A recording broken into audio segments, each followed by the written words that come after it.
Good afternoon, everyone. Good afternoon, everyone. My name is Carol Thomas Davis, and I just wanted to take a few moments to just welcome you all to this very important, critical discussion, this panel discussion on race, state oppression, Ferguson, and beyond. Wanted you to feel comfortable, listen, be open-minded. I know a lot of this information may seem a little passé. I've heard this before. We've covered this so many times. What is the purpose of all of this? Some of the information may take you back. Some of the information may even be a little hard to swallow, maybe a little scary. I encourage you not to be afraid, but to embrace what you're hearing. Take it in. Be willing to learn. Raise your hand and ask the question if there's anything being discussed that you're not quite getting. Because that's why we're here. To come in together and walk out together on the same sheet of music, all the wiser than you did when you walked in the door. Thank you. Thank you.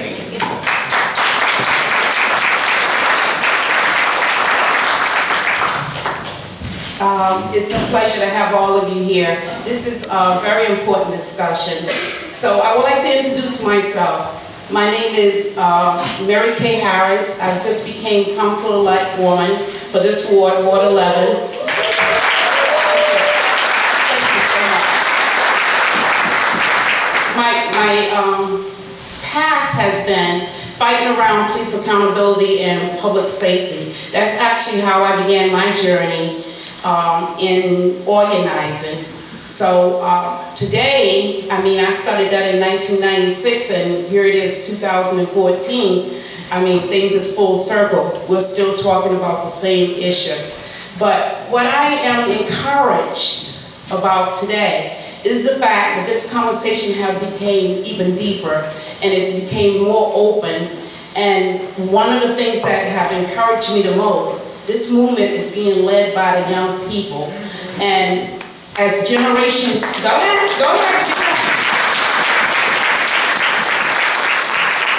As the generation have changed, there's time for new tactics. You know, the old way of doing things have to be relooked at and revisited. I remember reading something out of Ferguson that the young people said to, I'm sorry, I just lost my mind there. Let me go back and think about it and come back. I want to first open up this discussion by telling you first what the agenda of the day is going to be. Opposite of what Sister Carolyn said, we're going to first hear from the panelists, we're going to hear from everyone, and then we're going to open it up for discussion. And the discussion concerns or whatever you may have or whatever you would like to offer. And then if we have any time, we'd like to talk about next steps and what you foresee could be next steps. Is that okay? Yeah. All right. Very good. The name that I had on the tip of my tongue and in my mind was the Reverend Dr. Jackson, who attended to Ferguson right after, the riots and everything had started up. The young people said to him, "Go away, we don't need you." And to me, that struck a bell, because we know that Reverend Jackson had worked very hard over the years in the generation that he has worked from. So it meant that young people are saying that older people, adults, intergenerational, is not really listening to their cry and their need. So that's why I appreciate looking around this room and seeing a mixed group of people of age generation in this room. That's because you are willing to sit and you're willing to listen. So we want to appreciate that, appreciate you for being here, and appreciate you for being able to take in information that young people are willing to talk about. This is not an easy subject to really talk about, but it is an important subject. You all know why you're here. You know about the indictment. You know that it did not go down right. You know that young people are feeling there's a war against them. So now is the time for us to open our minds as a generation and think about how we connect as well. So to the young people, and to be an ally to the young people as well, right? So with that being said, I'd like to introduce the panelists. But before that, I want to give acknowledge to Councilwoman Bella from Narragansett. And you know, it's nice to have you here. I think it's an important role that the elected officials can play in this as well. I myself, being a new elected person, is optimistic about how we go forward. So to begin this panelist, I'm going to introduce the folks first. And I'm going to start with Professor Mack and introduce him as a historian on racism in the U.S. He's also wrote a couple of essays about Ferguson. We have Monae McNeel, who's a student of Rhode Island College, and her major is in films. And we have Arrow Lumber, who has for many, many years worked with young people, youth, advocated on behalf of young people, taught leadership, and have worked really close with young people. We also have Jonathan Lewis, who is he studied Dr. King. He can tell you more about that, his major. He's right now a student of Washington University, and I ask you to give everybody a hand.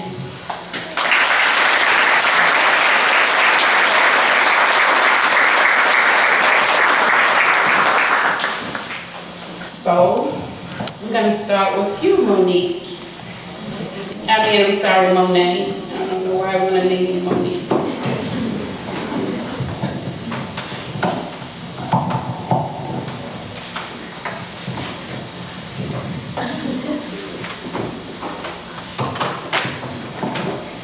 Good afternoon, everyone. Good afternoon. I just wanted to start by talking about the dehumanization of Black people. I think what kind of started this whole thing and what's really interesting about the Mike Brown situation is the fact that it was brought to our attention not by the news media, but by people on Twitter. Before it even got to the news outlets, there were already 1.4 million tweets about Mike Brown. And I think that's just a testament to the power that we have to spread information and share what's going on in our lives. But when it did get to the news, what ended up happening was, first they made this statement that he was going to go to college and, he had these goals, and then it came to the dehumanization of him. He stole cigarillos and was violent and aggressive, and the news media, which is responsible for sharing information in an unbiased way, did everything that it could to devalue Mike Brown. And this was a person who was walking down the street who got executed, and whose death was handled in the wrong way. And instead we have someone who was villainized in the media. I think that's important to think about. It just shows to me how we think about Black people in this country and how we justify the murder of Black people in this country. I know a lot of people, especially, have been having conversations on Facebook, and one of the arguments that might come up from time to time is that Blacks are killing Blacks or whatever. But that's not the issue. The issue is that police, people who are supposed to protect and serve us, are murdering us, and then finding ways to justify it, not handling our cases in the proper way, and then blaming it on Black people killing Black people. But it's like, these Black people are not police officers. They're not people who are supposed to be protecting us. You are, but you're murdering us. And I wanted to start our conversation just thinking about that, and really just sitting on that fact. Just thinking about if my brother were killed, how would they try to frame him? How would they try to portray him in the media? When I know a very different story. And I know that either way, even if he went to jail, whatever, his life still has value. And I think that's what's important.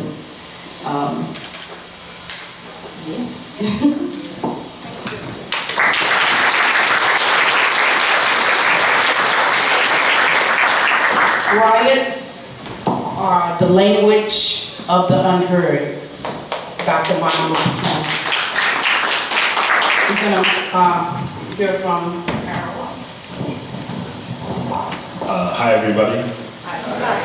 So I'm going to talk a little bit about, really not talk about, but raise the question of what does a solution look like? You know, how do we win? And also, like, how don't we win? What do solutions look like in our community? And what does it look like for this movement to be taken over and co-opted? Because I think that it's really easy.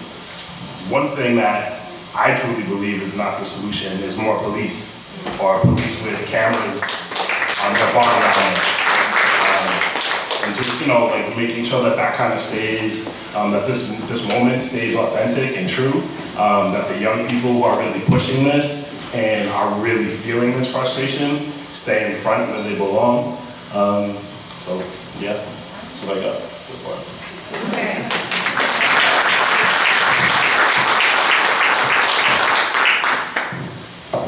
Law and order exists for the purpose of establishing justice, and when they fail in the purpose, they become the dangerous structure, dams that blocks the flow of social justice. Dr. King. Right now we're going to hear from John. Good afternoon. My name is Jonathan Lewis, but my friends call me Globe, G-L-O-B-E, so feel free. I am a founder of a group called the Positive Peace Warrior Network that's based on the practices of Dr. Martin Luther King. I told her I was a student of Dr. King. I've been working with, some of y'all know Dr. Bernard Lafayette Jr., who came here back in 1999, and I met him there at the University of Rhode Island as a student. I've been working with him for the last 15, 16 years or so. Also got a chance to work with Mr. Belafonte as the director of his national organization. I've also been able to go to Ferguson a couple times. And to echo a piece of what you shared when they were talking about asking Jesse Jackson to go home, and the Al Sharptons to go home, and many other elders to go home. They're not saying they don't want to hear from you. They're not saying they don't want to learn from you. They're saying, where have you been?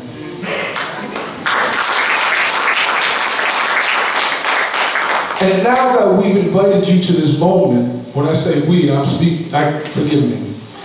Now that the youth of Ferguson have invited us to this moment, they're asking, what are you going to do for us? They don't want you to even bring up their pants. Do y'all hear me? I mean, if you're really looking at there as part of the problem, please, just sit back and listen to them. Just sit back and listen to them. I was fortunate to go out there and meet the young man who caught some of the earliest footage of Michael Brown being laid out from Canfield, part of a group called Cop Watch. And they've taken up, they gave up a Cop Watch. So that's one, as I agree with you, brother, that the cameras aren't the answer. But I don't think any one thing is the answer.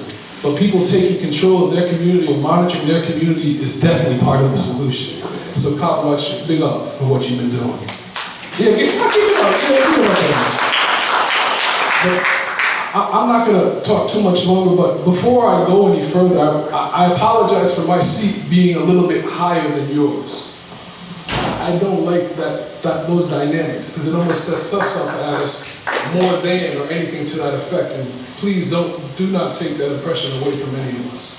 We're folks who've had experience, some formal education, some existence education, if you want to call it. And we're here just to provide that. And that's what the youth of Ferguson want to provide. I've been living this type of conscious life, I'd say, for 19 years. They've been living this crisis life all of their life. They have so much more of the answer than we do, but we have some skills, right?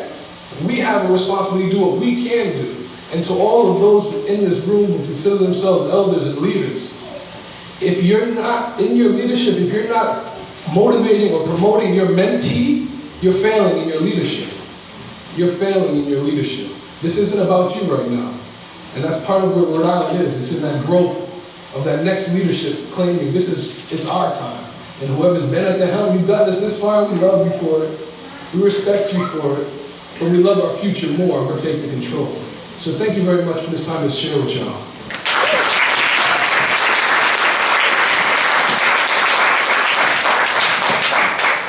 I want to share another quote by Dr. King, and it's so ironic that you studied Dr. King. Dr. King is one of my favorite historical, revolutionary, civil rights leader, in all. Even from his grave, his voice still speaks. So I'd like to share another one if you don't mind. Law and order exists for the purpose of establishing justice, and when they fail in the purpose, they become the dangerous structure. Oh, I read that one already, I'm sorry. An individual who breaks a law that consciously tells him, that conscience tells him is unjust, and who willingly accept the penalty of the imprisonment in order to arouse the consciousness of the community over its injustice is in reality expressing the highest respect for the law. Dr. King. You're not last for a purpose.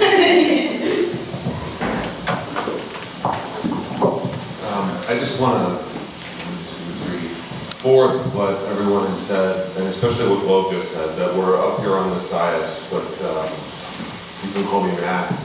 I'm here to learn, and I've been struggling to figure out the question that's haunting us here today for all 44 years of my life. So this isn't something new to me, but it's not something I figured out, and I don't think I necessarily will. But I'm going to be responsive to what others have said.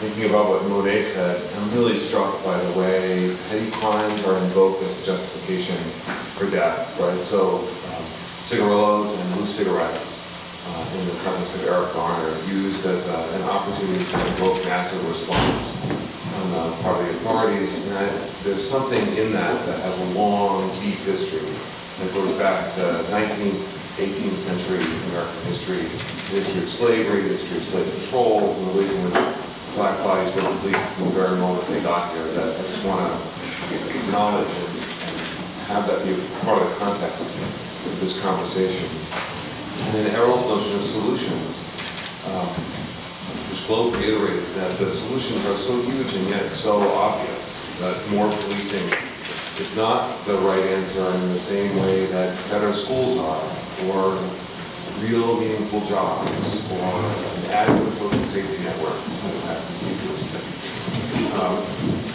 Those kinds of solutions are there and are available on the table. We don't, and they're not the only solutions necessarily, but one doesn't have to be a wizard to sort of clean up what is necessary to make a real difference in terms of the way that society works. One has to just sort of think about what's already been said and already been on the table and try to pull it all together into some kind of meaningful solution. And the last is about the role of young people. So I'm mindful that I am an old person now, in a way that I wasn't an old person when I was a young person. Thank you for that. And this past 6-7 months has reminded me a lot of the 2003 lead up to the war in Iraq and the massive protests that took place in New York City, in which I played a very limited role as one of 500,000 to 600,000 people in New York taking over the entire central part of the city, which did not make news, right? So the entire city was shut down. There was not a single nightly news broadcast that showed footage from the streets, and nothing in the newspapers the day after. No Twitter, no Facebook. So without those things, all of that effort died on the vine. There's something here in the ways in which young people are able to mobilize technologies that I still am struggling to understand myself. I find Twitter to be really frustrating. I don't even know what Snapchat is, but and yet these simple things right? The difference between a police camera and a cell phone camera used to capture brutality on the streets is absolutely fundamental. And the difference between having a camera like that and then having a cell phone camera that you can upload to YouTube where millions of people can watch in a second, it's just astonishing. Instrumentally, in the way that we think about resistance and protest. I just want to lay that all out there, and then, do you want the microphone, guys? You're doing a lovely job.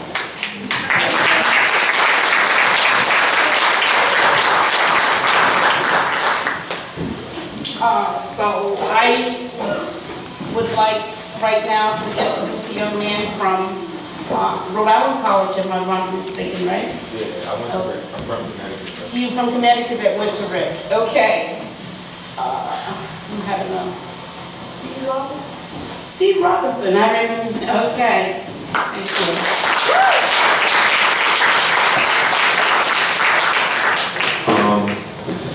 First, I want to apologize for everybody.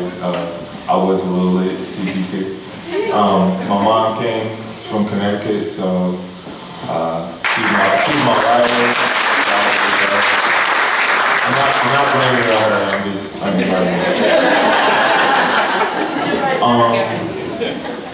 basically, how I view the whole Ferguson.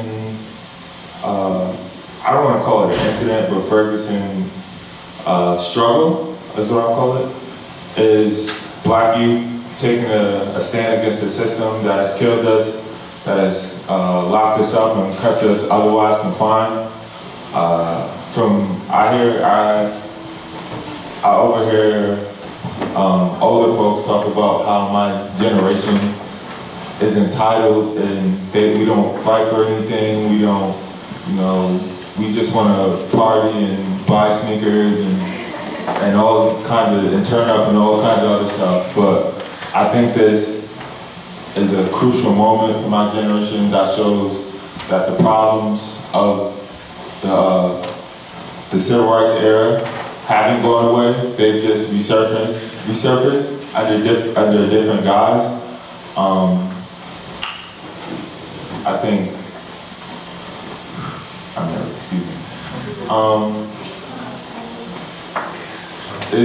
it really strikes home because you can read about the civil rights era, you can watch, the Martin Luther King biopic and all the, what was the name of the miniseries that we watched in school? We got Eyes on the Prize. Every Black History Month, my class will watch Eyes on the Prize, and you just get this sanitized, this reused, this dry, boring version of civil rights. You see civil rights as this is what happened. Not, you don't see how it happened or the thought process that inspired folks like Dr. King and Malcolm X and everybody else, Rosa Parks. You hear about that took a stand. And one thing I have begun to notice that people tend to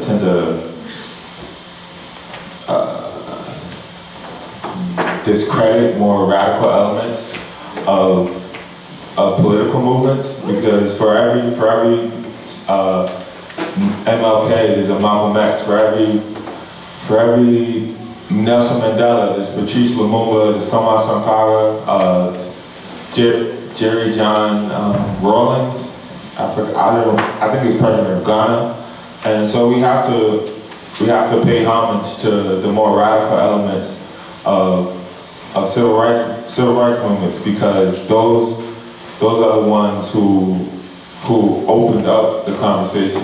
You know what I mean? People don't remember that the idea that people could elect their own leaders was a radical idea at one time, and now that it's been controlled and co-opted and put out there in a safe way for us, a lot of folks don't think that's accessible.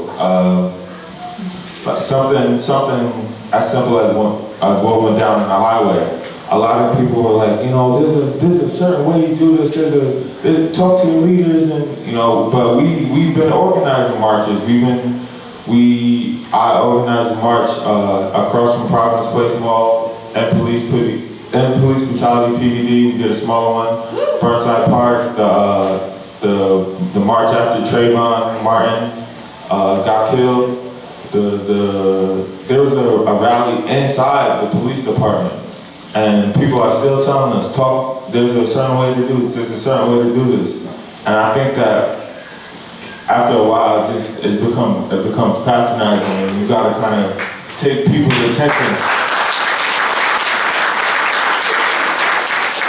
You have to kind of grab them by the ear. Look, we have, these are serious issues. These are problems. We're not being heard. People will just drive by the rallies. Oh, that's cool. They're protesting. All right, whatever. I'm gonna go shop at the mall now. But when our protest disrupts somebody else's lives, now you're forced to take a look at the issues that we're bringing to the table. I do realize that what myself and others did on the highway was dangerous. I do accept responsibility for that. I apologize to anyone if you were on the way to see a family member, but at the hospital, I'm not a horrible person. I like people, but when I feel like I'm being patronized or talked down to, then that's when I have a problem. I want to just police represent this one arm of the military-industrial complex. I looked on the Providence Police's website, and their mission statement is to maintain power to aggressively resolve problems. If you saw the picture of me in the highway, you know how aggressive, or if you dealt with a police officer in Providence, you understand how aggressive they can be. It says preserving the peace at what cost? Peace at the confinement and containment of black and brown bodies.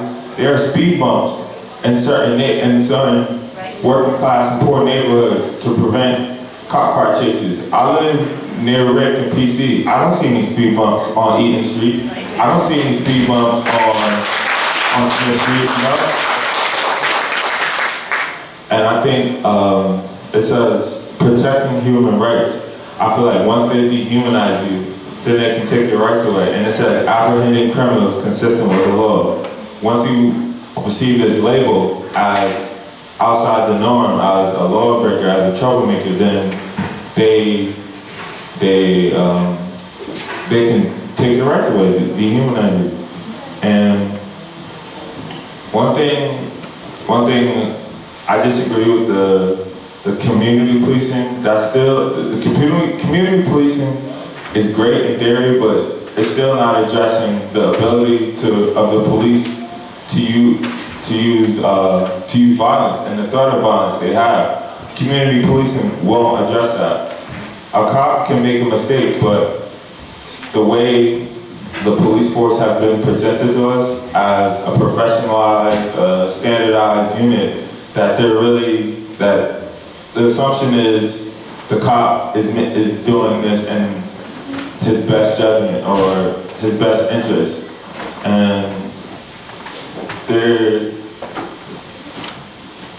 I think the idea is that maybe reforming the police will somehow make them better people, and I don't think any law can change how a person feels. A law might change how they express that way of feeling, but it can't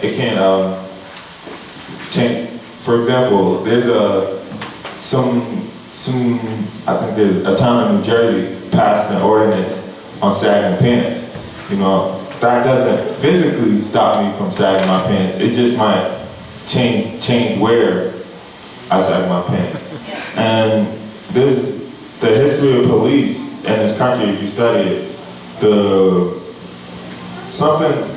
this is a great example I use. The Fugitive Slave Act Fugitive Slave Act gave slave owners the power to pursue the runaway and escaped slaves into territories that didn't have slavery. The slave owners sent to apprehend those slaves technically were law enforcement officers because the Fugitive Slave Act was a law in the United States, and that they use the media, which is I have another big issue with. They use the media to drum up fears and people who really had no idea about what was going on to justify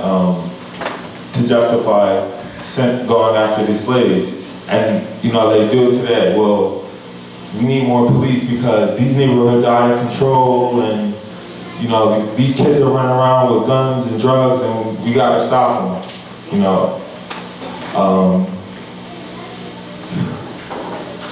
And I think that it's hard to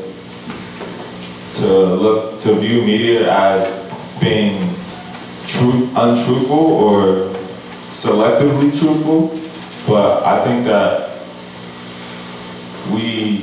we have to take a critical look at how the media influences our behavior towards police. I don't want to say towards them in a physical way, but towards the police as an institution. When you saw the cops interviewed after the highway protest, they had their badges looked extra shiny, and you had the commander and the fancy getup. So he looks believable. And then when I got interviewed after not being able to sleep, not being fed, I look crazy. I looked sleep deprived. I was hungry.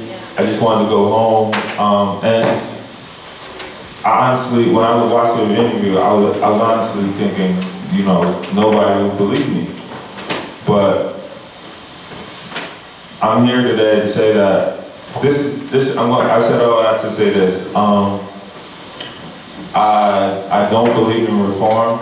I think that we have what we need in our communities to protect our own communities. Something as simple as neighborhood gangs. Neighborhood gangs started off as a way for the black young men to protect themselves from white kids who would come into the neighborhoods and pick on them and beat them up. And I think that gangs were co-opted by people in power to create division. The Black Panther, a lot of people don't know this. The Black Panther Party, when it was broken down in the COINTELPRO, that's how the Bloods and Crips got formed. And they basically turned those elements of the Black Panther Party against each other. And now that it's grown out of control, it's become a nationwide problem. The people who created the problem are now asking, well, not asking, but they're reacting in a way to influence people to support them. They broke the gangs up, and now the gangs are going wild. Now we need your help to shut them down. And like I said, I don't believe in reform, and I think it's just another way to buy the people's time while they figure out how to show these other new faces. Like something as simple as a person asking a slave for the past has now turned into, let me see your ID, or stop and frisk, or something like that. And that's a big issue for me.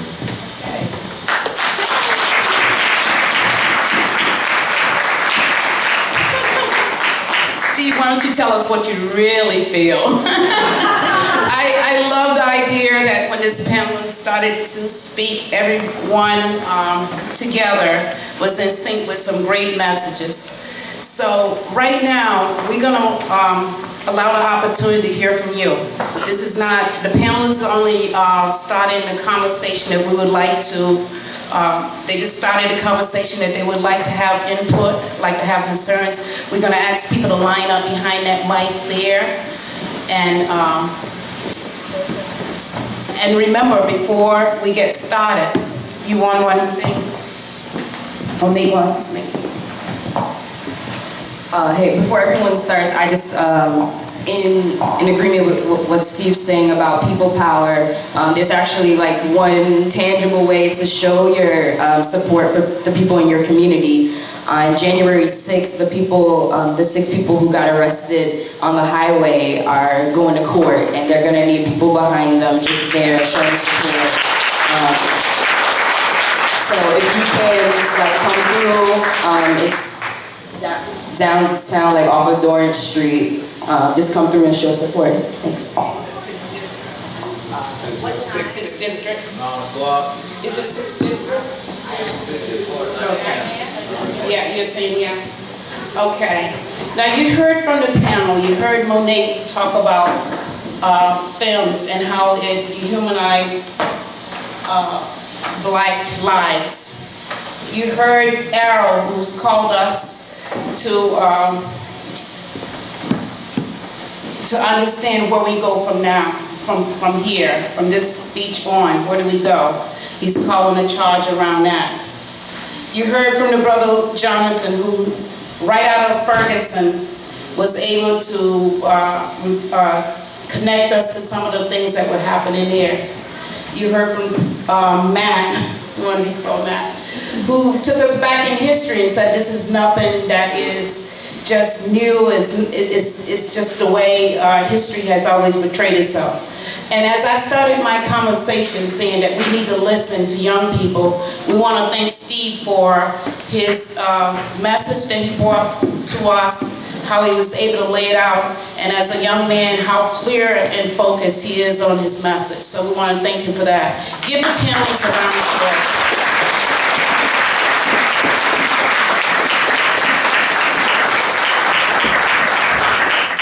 So we have people lined up. Either if you have a question for anybody on the panel, please direct your question to them. If you have a statement, please make your statement. If you have something to add, please do so. We're going to try to keep it at 2 minutes, but get to your point. If you get carried away, I understand that. I'm like that myself. But also, we would like to get an opportunity to open this conversation up, right? So, these are the panelists, and you're welcome to speak to them. I'd like to thank you for sharing with us your concerns. My name is Bella. Yep. And I'm with the Narragansett Indian tribe, but my roots, I did grassroots throughout Rhode Island. I'm from Chad Brown, East Side, and Fox Point. That's my home. I now live in South County, but I've seen and I watched it all. I seen police brutality in front of my own home. I watched it with my family members, I watched it with my friends, I watched it with my tribe. If you remember the smoke shop era, that was me fighting state troopers along with my children who at that point were 13 and 14 who were thrown to the ground, police fighting. This took us back to the 60s era. And I understand, one thing I had a problem with was, and I loved your speech, but the apologizing. There is no need for apologizing.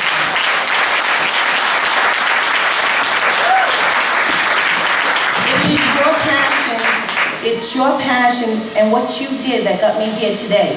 Had I not seen that, I would not be rising up and being here. So keep that passion because you're going to need it. Another thing, and I'm definitely going to need your support at that courthouse because we had a unity rally shortly following our smoke shop raid. There were thousands of people. When it got to the paper, it said there were a couple of hundred. They like to put it down and put it low, and then they like to calm us. They send people into the community, and I'm sure there's a few of you in here right now who are trying to calm us down. Because this is what they do. They plant seeds, they plant people up into these, and they're very close to us. There are brothers and our sisters that come in and say, no, calm down. We gotta unify. We gotta be one. We gotta do this. Well, you know what? We tried diplomacy. We tried everything under the sun. And unfortunately, it took an act of passion to get us here today.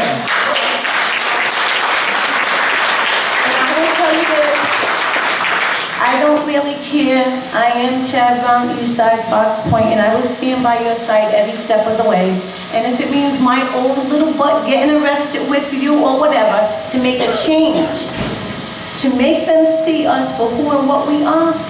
Because there's a problem. This is not a black and a white issue. It's not a red or a yellow or a brown. This is a people issue. And I don't know what goes on in the spirits of some of these people, but it's broken. And maybe I can't fix that, but there are a lot of good friends. I worry about on Facebook about what I'm going to say, how I'm going to say it, and who I'm going to offend. And I shouldn't. I shouldn't. There are white people, my best friends, some of them white. I haven't heard a damn word from them. And I want to know why. And all of a sudden they fall very, very silent whenever this happens. If they cared enough about us, when this happened to, is it Michael Brown in Ferguson? 2 weeks later, less than 2 weeks later, they come with the same kind of ruling. They didn't care if they burned down those stores or whatever they did. They're going to continue what they do until we unify, stand together strong, and it doesn't matter if you're black, white, red, yellow, or green. We need to stand as the human race and say enough is enough and move forward.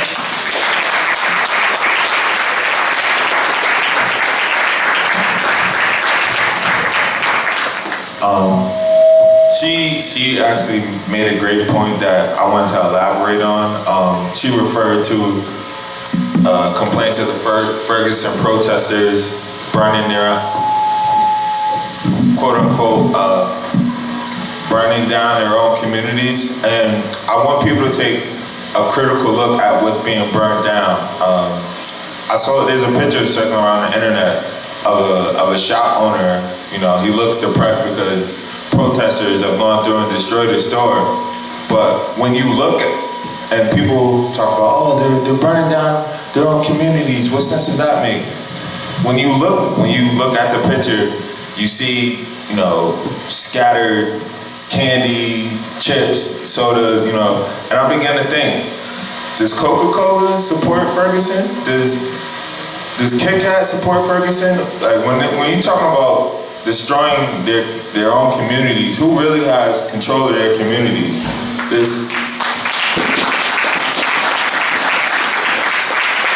And just because it's in the community doesn't mean it's of the community. Like I think they should burn down all the Quick Trips and then replace them with grocery stores where black and brown folks of working class communities can come and get healthy foods, because the healthy food is not cheap. And you can walk outside this building right now and go get cheap, greasy, you know, food full of genetically modified foods and other stuff. And that's the stuff that our kids are eating on a regular basis. You know, our kids aren't happy with what they're eating in schools. You know, that's processed junk. If we're feeding our kids junk and we're feeding the people within our community junk, and junk comes out, can we really be mad? And that just reminded me of that point. Thank you.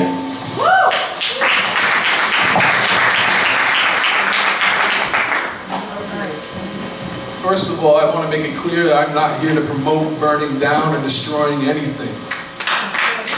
I want to make that very, very clear, that I'm not here to be an advocate for violence in any shape or form. I want to make it very clear that I'm here to be an advocate to get off your ass and off the couch. I want to make it very clear that if we want to replace what is in our communities, we need to reinvest our money, not take out matchbooks.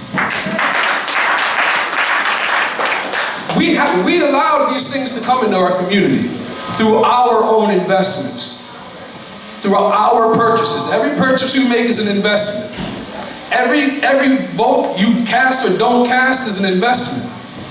The injustices that we see in our community is a direct reflection of our investments. When I say investments, that's everything. It goes to our conversation, our communication, our interaction, the way we spend our time. How, like, this type of investment goes a long way in the community. But I know the brother at the end wasn't saying or advocating for violence at all. I don't know you. I've seen you at a couple of events. But the spirit he has will burn down some stuff, won't it? And it is that spirit that I think he's asking for us to stoke in every person. And not to quiet us, not to quell us, not to tell us to wait. But I just want to make it very clear that I sit here as not an advocate for anything other than action that is directly reflecting the community that each of us want our grandchildren to grow up in.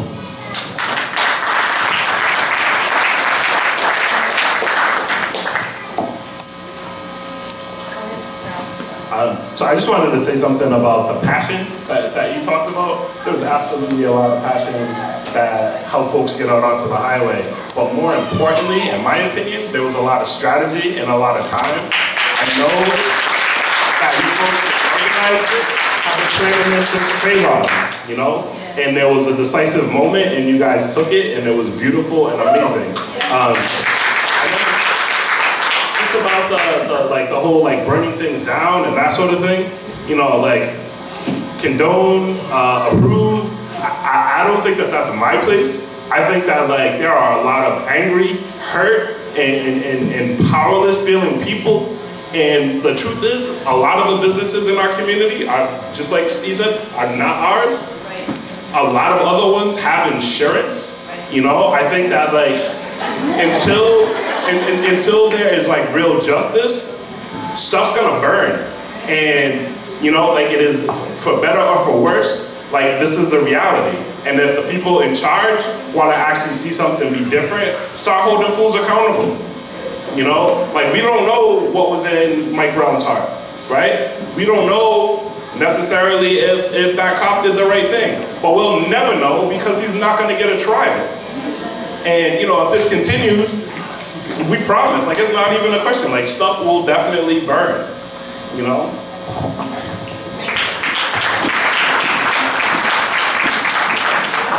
I just wanted to say, like, I don't understand how, first of all, I don't understand how you can say that, like, and I'm talking to you, Globe, like, that we need to step back and like let the youth take this moment, but then are chastising them. This is the same behavior that we've been talking about. And it's the same behavior that got Reverend Jackson kicked out of Ferguson, you know what I mean? And also just the idea that like we have all of this autonomy and power when most black people don't even own homes here. They can't get mortgages here. They're being redlined.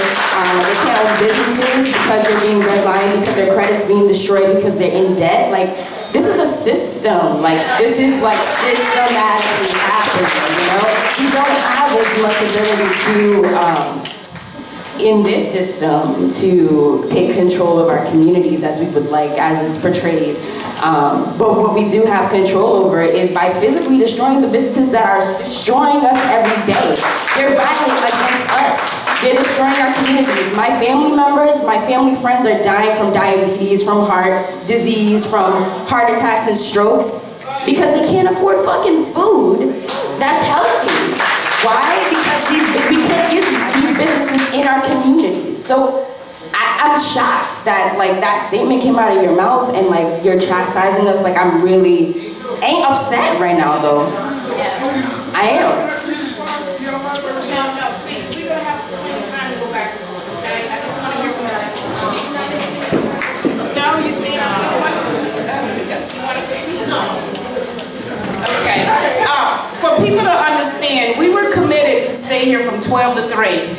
If you have to leave, you have to leave. But this is an open conversation. I was sent here to make sure that we have a dialogue, okay?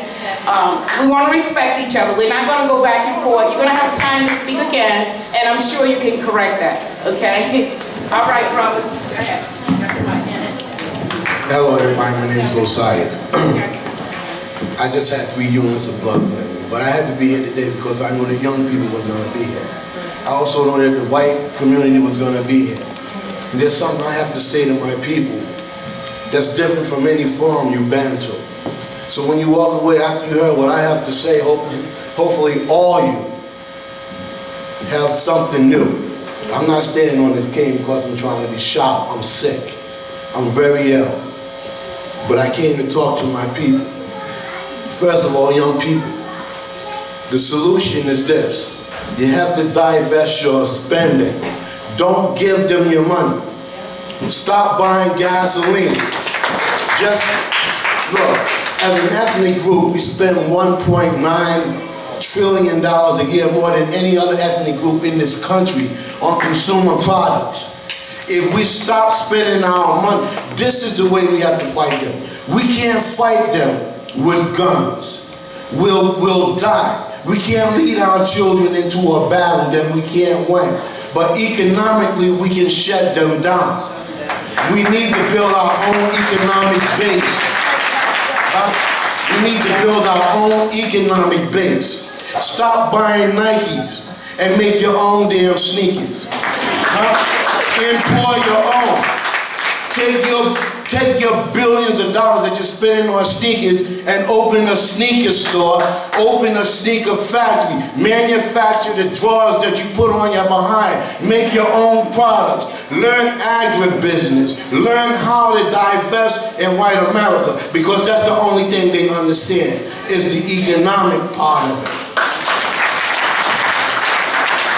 Secondly, and most importantly, Mr. Professor, you're writing a book, I'm writing a paper. Perhaps you might want to get with me because I'm about to tell you what the problem is. The problem with race in America, not just in America, but all over the globe, has existed since white people, Caucasoid people, emerged on the scene, wherever they came from. Nobody can agree where they came from. They came from somewhere, but when they emerged on the scene, there was something in their psyche that allows for them to feel and act and do the things that they're capable of. Not just to people of color, but to their own damn selves. They can't stop the evil that is in them. Microbiologists and physicists and chemists are studying a thing called the God particle that exists in everything. But nobody talks about how it works in the human molecular structure. We as black people have something that's called melanin that activates the God particle in us differently than it activates the God particle in them. They can't think the way we do. Their psychology is different. They have been aggressive since they came on the planet. That's their nature. And until you deal with it from that very, very, very essence of the core of this beast, you keep trying to fight a beast that you can't beat because you don't know who the hell you're fighting. They don't even understand their own biologic, why they act the way they do, why they're so aggressive, why they can't stop polluting the earth even though they see it's going to hell. But because of their greed, there's something in their nature that will make them kill their own babies. So you know they don't give a hell about you. You are the original people. They came out of you. Ask the anthropologists. Louis Leakey asked the leading amongst them, where did they come from? There's a man named Michael Bradley.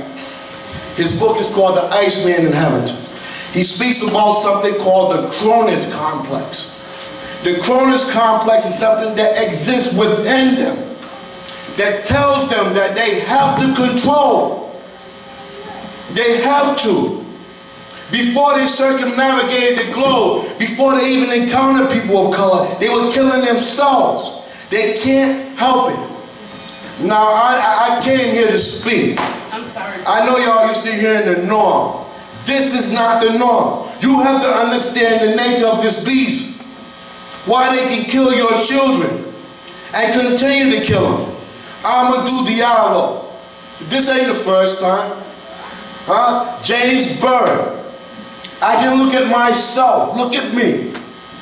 This is what they did to me in '89. They beat me within inches of my life. It's in their nature.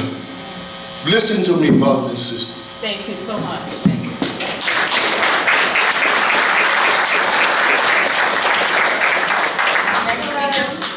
I'm Gina. I just want to say I like the point you made about Louis Leakey, you know, and Homo sapiens, and the first one was found in Africa. And so what does that prove? That unity was started in Africa and that we all are one in regards to melanin.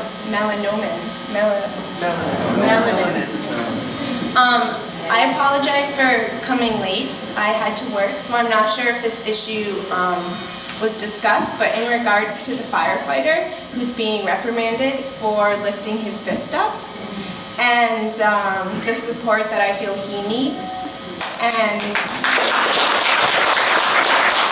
it's not,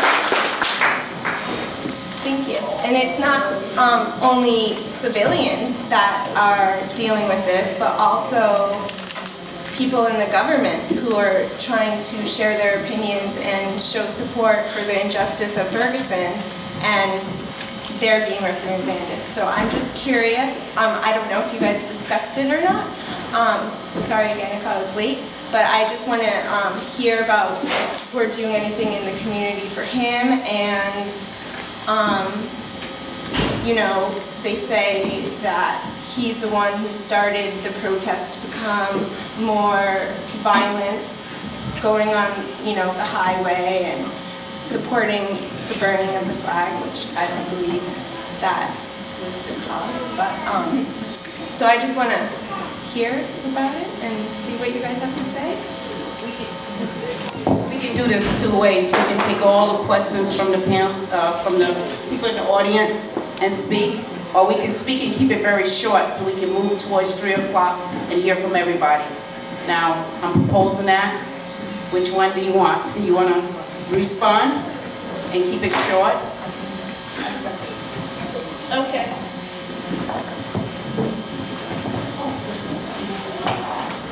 Yeah, just in regards to the firefighter, we definitely do support him, and we think it sucks that like he has been put in this bad light for supporting something so powerful.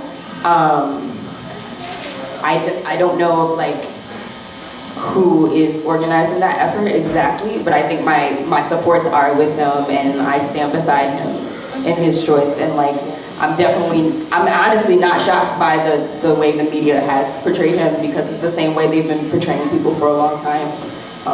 Yeah. And it's not just the media, it's the government. Like, he's getting reprimanded, his job is at stake for this. So I don't know if there's like a community website in regards to this, what's occurring today, but I would like to support him, and if anybody knows, I know you guys are talking about the court date. She's going to respond as well. Okay, I'm sorry.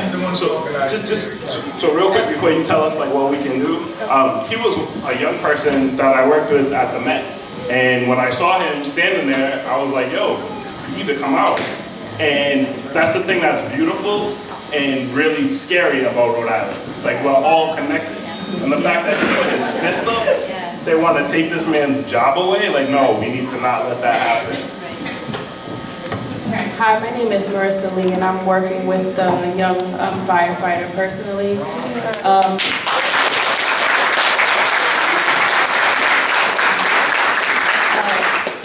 I watched this young man grow up since he was a little boy. I'm the same age as his older brother, pretty much, that was murdered in 1997. The situation has been cleared up for the most part. We can't go into details about how it was handled, but he did receive discipline. However, they came together with us, the public safety, and they were willing to release a press release from our point of view. He was not in support of desecration of the flag. We understand where that passion came from.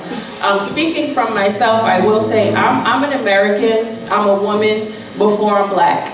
But my color does precede me, and I recognize that in society.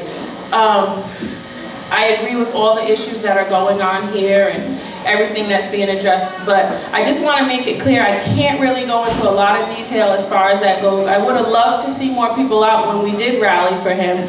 Unfortunately, it was just such short notice how everything worked out. but ultimately it has been taken care of. The compromise was decent, and that's the word that I'll continue to use.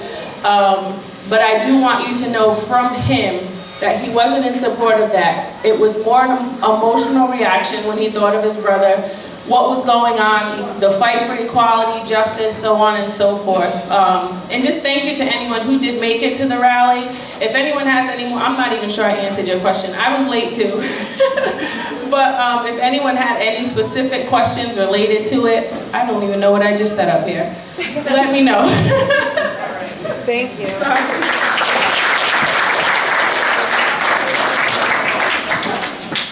Hey, my name is Tatiana. Can you hear me? No? Alright, I'll come closer. So my name is Tatiana. I used to live in Providence, but now I live in Rio, in Brazil. And in my neighborhood, like, cops kill black folks, like, on the regular, you know? So this is like an international problem, not just a US problem, right? Even when we think about like what's going on in Mexico, where like the police disappeared 43 students who were protesting because they wanted better funding for their schools, right? So this is an international problem and it's a police problem, right? So I wanted to make that clear. There's a couple other things I wanted to talk about. One is, there was a quote read about law and order and the police, right? And I think the police does exist to maintain law and order, right? But like, what kind of law and order is that, right? What kind of society do we live in? We live in a society with incredibly high unemployment, where cops kill black folks, right? We live in a society where in Detroit, they shut down the water, and people, like old people, are walking around with buckets. And it's not because there's a drought, it's because they want more money, right? Because the rich class wants more money. And what does the police exist for? The police exist so that we can accept that law and order and that reality peacefully, right? And I think that that's wrong. And that puts me at odds with the police always, at every moment, right? So I think, this goes beyond just, we can ask like, cops, stop killing black folks. Obvious, right? Cops, when you do kill black folks, you should go to prison. Correct, right? But when we say Black Lives Matter, it means a lot more than just that, right? It means we need to be fighting for a $15 at least minimum wage, right?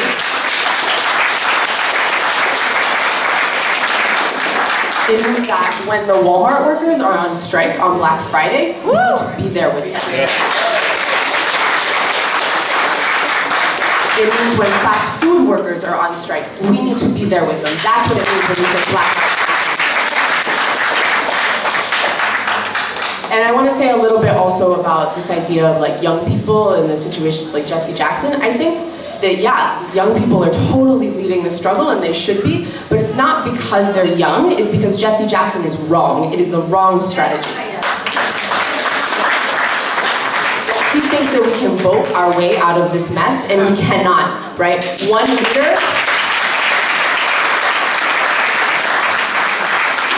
leader in this racist, capitalist government is not going to bring this down. What we need to do is unite with, teachers who are fighting for better education for their students, right? We need to unite with Walmart workers, fast food workers who are fighting for a better minimum wage, right? Because not buying at Walmart is not going to help those folks who are working at Walmart and getting minimum wage and can't feed their children. It's not going to help those folks who are working in sweatshops who are making all of the products that we have at Walmart, right? So not buying there, I think, sure, don't buy there. But I actually don't think that's a long-term solution. I think the long-term solution is uniting with workers to, to take from the government, because they won't give it to us, right? To take from the government the most that they can possibly give us, right? To fight for as much as they will give us. And then eventually to take power to bring it down, but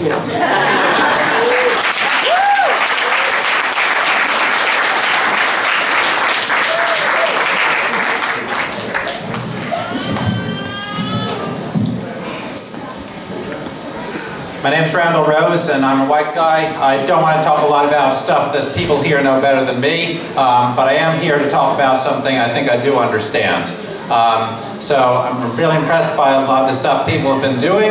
But one thing I heard again and again on this panel is it's great we have social media. It's great we have Twitter and Facebook and we don't have to rely on the regular media. I know the regular corporate media's got a lot of problems, but I'm here to tell you, I just come here from listening to a lot of people who say that Facebook and Twitter and these big social media companies are out to enslave us, and I believe that's the truth.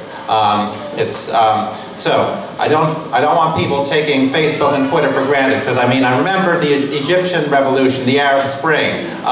People were so proud in Egypt of what they were organizing with Facebook, with Twitter. I don't really believe the stories that some Egyptian named his kid Facebook. I don't believe that, but I do know that they were saying that Facebook and Twitter is great, it lets us organize, and a year later, a big crackdown, what the Egyptians called the deep state, ended up cracking down on the people who made the revolution, and they just restored the old regime and made it worse than before. And when you organize on Facebook, everything you do is being recorded and analyzed. So don't be surprised if when they ask for your address books, when they ask for your contacts, it's being used to profile you. It's being used to see how much of a sucker you are. Whether you have friends in your network who can tell you what's to buy and what's smart or not, or whether you're going to be a sucker for whatever they're going to offer you. It's used to offer you worse deals. So if you use these corporate social media things, you're going to get exploited like that. Mark Zuckerberg is not there for freedom. He's not even there just to make money. He's there for power, and he works with the worst parts of the deep state that we have here, the worst parts of law enforcement. So I'm saying there are people trying to build our own social media, and I want people to be aware of that. There are other alternatives out there. There will be better alternatives, even more in future. So let's try building our own social media and not share everything with the people who are working with the worst side of law enforcement. And one other thing, because you're right to be criticizing how bad the media around here is, the big corporate media is, but if anybody, if people of color or anybody else want to start a democratic media, then I'm going to be one of the first to volunteer to help distribute things and to help pass things on, because we need a democratic media. So, I'd be glad to help that. Thanks.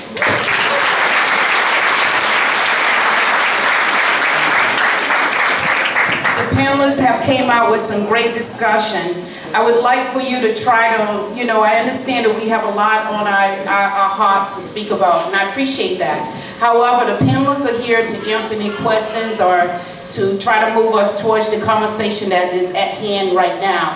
Ferguson and beyond, that's what we are talking about. So if we could, media has a lot to do with it. I appreciate the comment you made, but also, I'm gonna go to Errol and then... Just speaking about like democratic social media, you guys should write this down. Rootstop Media, that's the name of my website. I've actually got a bunch of footage from Detroit. We were there as people were fighting to get their water back on. We were talking to people who are making their own clothing and making their own belts, like you were just talking about. We have awesome footage from the night that folks took the highway. That's Rootstop Media. Check it out, and we definitely could use like the support and the love to really grow it and to make it be something that we can really use to hold power accountable. Rootstop Media.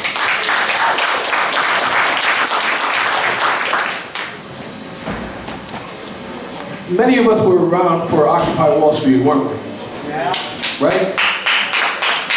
And there was so much power that had been harnessed at that moment. And my experience was a lot of it was squandered because it got caught up in a discussion of diversity of tactics over nonviolence. And I want to warn us not to get bogged down in that dichotomy when we're talking about this issue, because it's not an either or. It's not an either or. And as earlier when I was proclaiming what I was standing for and what I was not standing for, I was not standing or stepping on the efforts of other people. We're all going to have our different contribution to this. And the fact that we are contributing needs to be honored. Let us not create that argument, that conflict that comes between this over that. And understand that it is all of this. that is needed in this moment as we move forward. So if in my earlier words somebody was slighted, it was not done intentionally, and I apologize not because I lack conviction, but because I have compassion. And I'm not here to try to put down or judge or discredit anything. I'm here to offer what I can. And that is to warn us from getting caught in that conquer and divide, the divide and conquer stuff that happens so often on simple things that separate what we need, and that's unity. That's collectively. Hi, my name is Mariah. I'm a human being. I come from a long history of activists. My great-grandmother actually chained herself to the White House to help us women vote. My grandmother marched for civil rights. I was with her this Thanksgiving, and she's seeing it happening all over again. As somebody has already said, this is just, it's a fire in my belly. It's the passion in my heart. It started with Occupy for me. I organized with Occupy Providence, and I actually organized the Walmart things too and stuff, and tried to do as much as I can, and I can't not stop. I've seen many of you at protests before. My whole thing is just that I'm very proud to be here today. I'm proud of everyone that's here today. I think that the main thing is that all these organizations, we all need to get together. We need unity. We need less ego. There's a real big problem when it comes to just getting together. All of these organizations, we all need to focus on the main goal. And right now we are talking about police violence. I have lived in South Providence for 7 years. I was pulled over 37 times by the cops. I've seen cops walk by homeless people sleeping on the street and just choosing who they're going to harass. I've seen the jump out boys, man. They're crazy. They're crazy how they go after young men. It is absolutely insane. I have a lot of friends who are graffiti writers. Just recently, a graffiti writer was ran over by a police officer because he was too fucking lazy to get out of the car and, run after him, so he just, ran him over. And this is happening every day to young kids, to white kids. My father's homeless in California, and this is a huge issue. For me, when it comes to a lot of things, it's a class issue, it's a rich against poor issue, but it is constant with the African Americans being attacked by the police, and people ignore it all the time. But I'm proud to be here, and I'm proud of all of you. Thank you.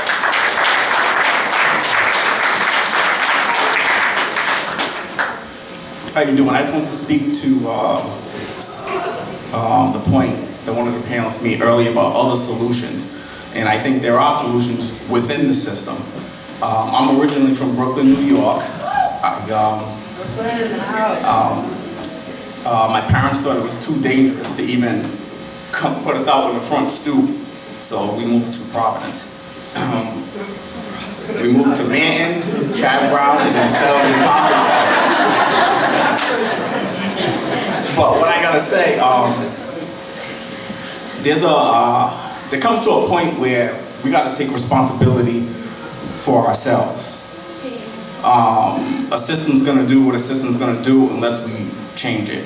A young lady spoke in the audience earlier that she said something where we're not gonna vote our way out of this.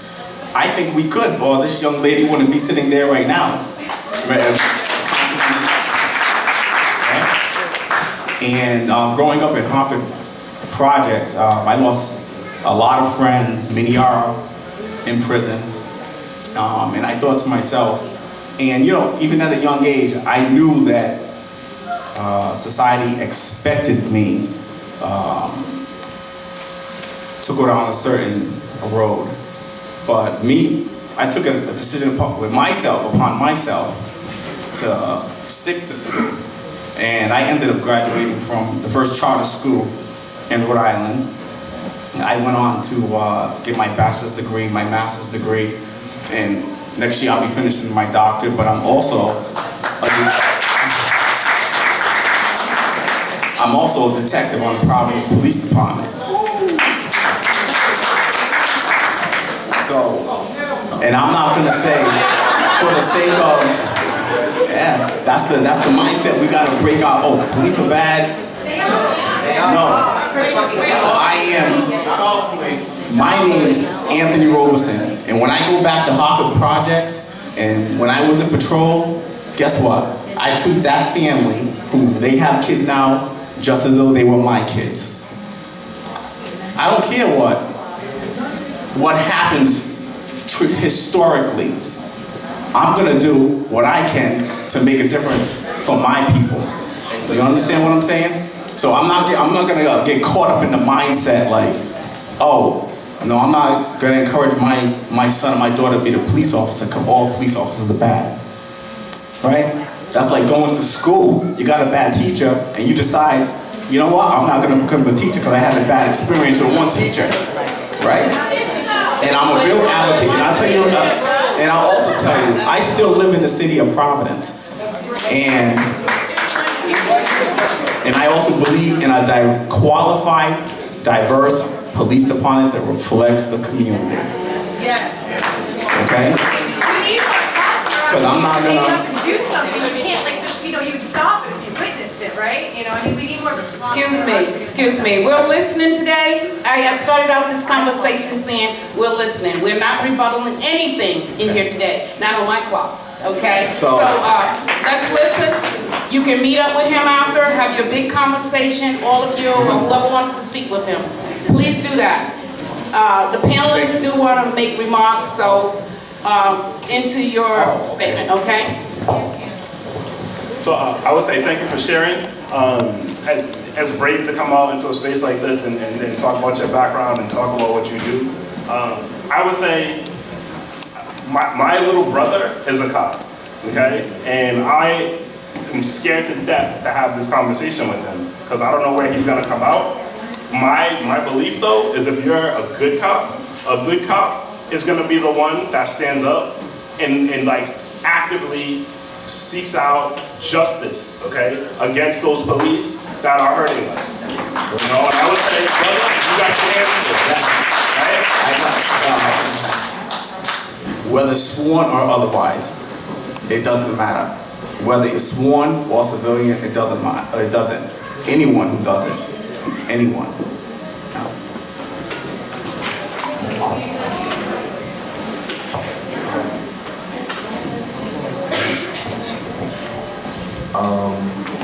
Once again, I do applaud you on your efforts trying to protect the community. But I feel like hiring more Black and Latino and Asian police officers, is putting, basically how I see it, putting a Band-Aid on a flesh wound. I think that just because a few make it, that's seen as, well, we made it, there's something wrong with you guys. And I think that's the mentality that a lot of people who have achieved success from lower class communities have. And we've also tried to organize our own security forces, the Black Panthers, the Black Liberation Army, the American Indian Movement, the Young Lords. These are all, grassroots, bottom-up type efforts. I think that the police, how it's organized, is hierarchical. It's very, very white supremacist, and I think that you can't just put brown paint on white supremacy and say that we changed it. And I think that.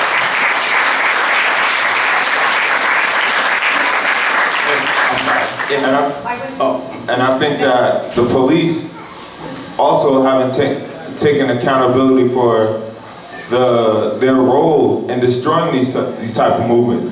COINTELPRO did a number on the Black Panther Party.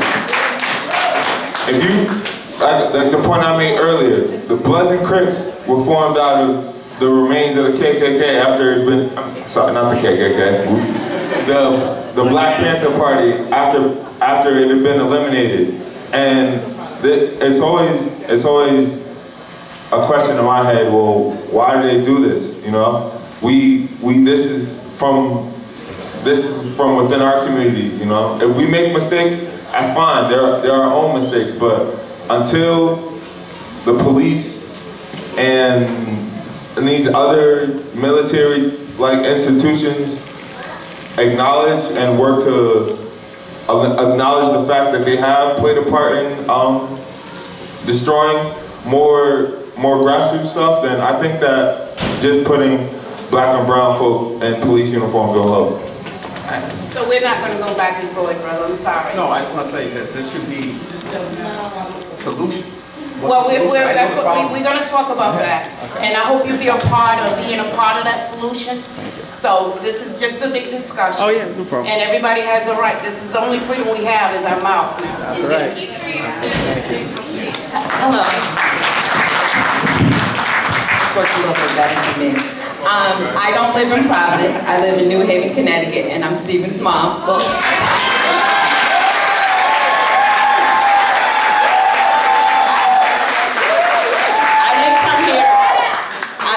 Not to be disrespectful, I didn't come here to you know, fight for the movement, I'll say, but I did come to support my son. A couple of, I don't agree with everything my son says, and we've already had that discussion, so he's not embarrassed. But because I am an African American, and because it's hitting home in our community as well, in New Haven, as it is here in Providence. I had a discussion with a friend of mine, and she had said, I told her what was going on in Providence with Stephen, and she had said, you know, we were talking about and making comparison with the civil rights movement 50 years ago. And so one of the things that she said that was so important, she said, the plans that the young people have to do today have to be smart and strategic, just like the plans that they had back during the civil rights movement. You don't want to do something haphazardly, and Stephen and I had a discussion as well about, I said, you know, you want whatever communication you have, you want it to go beyond your community, because it just doesn't happen in Providence, it just doesn't happen in neighboring Connecticut, it happens all the way to California, down to Texas, up to Michigan. So we want to not only say what we need to say and let it be smart and strategic, and only in Providence, but other places as well. I wrote them down, so I'm going to stick to my notes. But one of the panelists had said, we have to invest in our community. We cannot expect to see a fresh fruit stand in our community if we don't start one. We can't expect it. Just please, I know you want to applause, but I'm nervous and I'm trying to stick to my notes. We can't expect to see a fresh fruit stand in our communities to give our children if, one, we don't support it. Oh, I don't want to go there. Oh, Stop and Shop has a better deal. If you say that, it's going to disappear. Just like with any other kind of store or thing you do. But then also, when you say that, if you spend $200 on sneakers and you don't want to spend an extra 20 cents on a bag of oranges, then that's a problem. So I'm going to leave that alone. Someone was talking about people being evil. It doesn't matter what color you are. Evil has no color. Evil has no color. Evil has no color. And everything exists for a purpose. The situation that happened with them closing down the highway or whatever, everything has a purpose. But what do you use that purpose for? Do you say, oh, we did this or we did that? What happens after today? Is it just today? You know, there are people out here but what happens tomorrow? What happens next week? What happens in 2015, 2016? Is this gonna die down and then come back up 2 years later? It makes no sense. It makes no sense for me to drive 2 hours from Connecticut here if something doesn't change today, tomorrow, next week, next year. Sorry.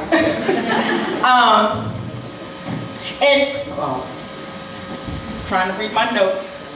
Something about, we have to be respectful of the dialogue. I heard people making comments about, I don't like this person. The gentleman, he was very brave in saying that. He didn't have to come here. He didn't have to tell you who he was. He was very brave in that. I think that we have to be respectful. He has a job. You go to your job if you have one, and if your boss tells you to do something, you have to do it. Whether you like it Not killing. See, that's what I'm talking about. You're not being respectful of dialogue.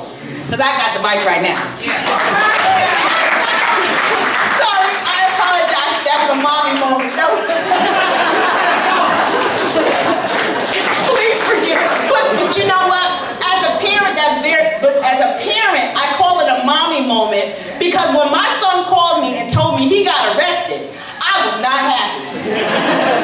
And I don't want to embarrass, but as a mother, I'm thinking about Mike Brown's mother, Trayvon Martin's mother, the gentleman who got killed in New York's mom and family. If you look at your parent, if you look at your child, you want your child to come home at night.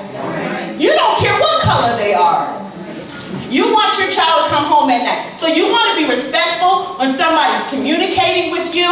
Whether the young lady said she didn't hear from any of her friends who didn't look like her. That's how I'll say it. I didn't hear from some of my friends as well. But sometimes, you know, that conversation is too painful to have. Because I don't want to say something that's going to make my friend feel bad. Or make my friend feel like I'm being racist. I don't want that to happen. I love my friends that don't look like me. They add something else to my life.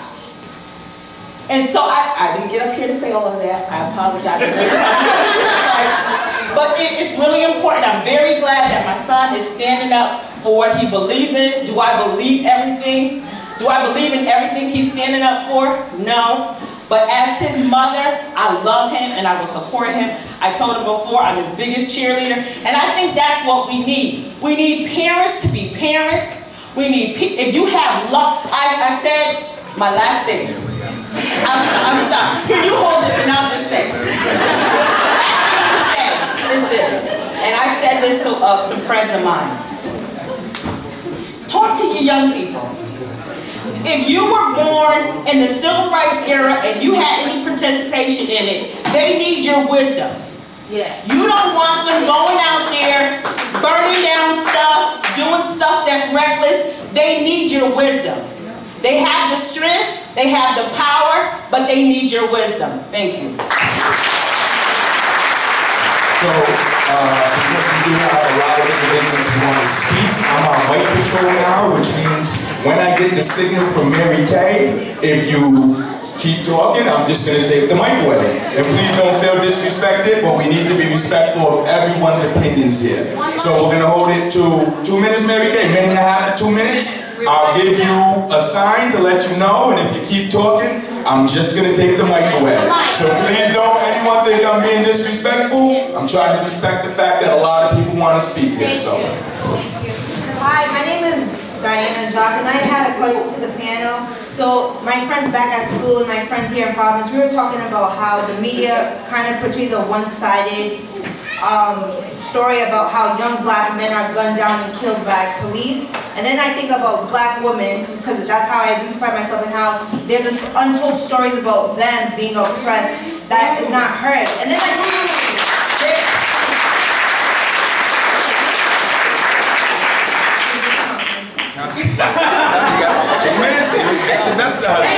And then I think about also black gay youth and how they have an oppressed, untold story. And then I think about even more black transgendered youth who have a more.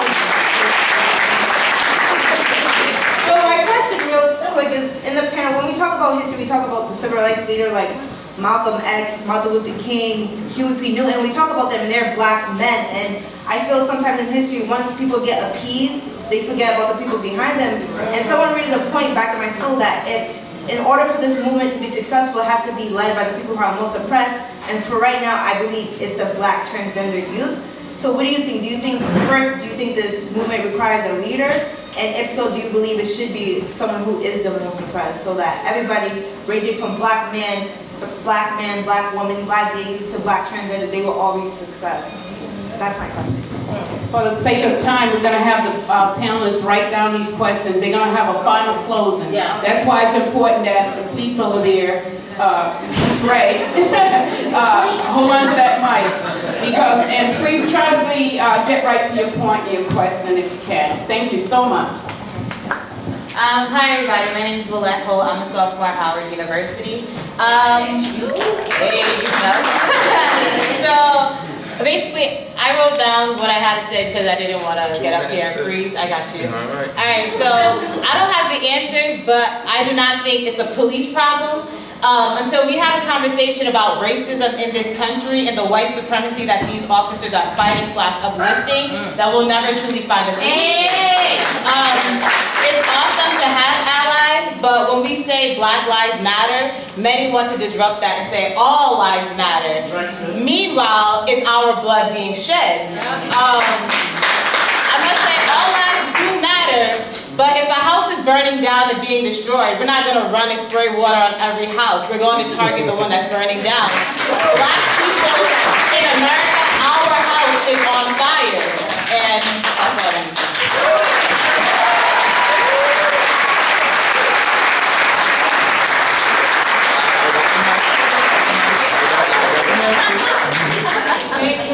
No, you may not. I got the mic. Here you go. Your 2 minutes is going by. Your 2 minutes ticking down. You're wasting your 2, sis. I have the mic. He can hold it for you, though. Thank you. Anyway, okay.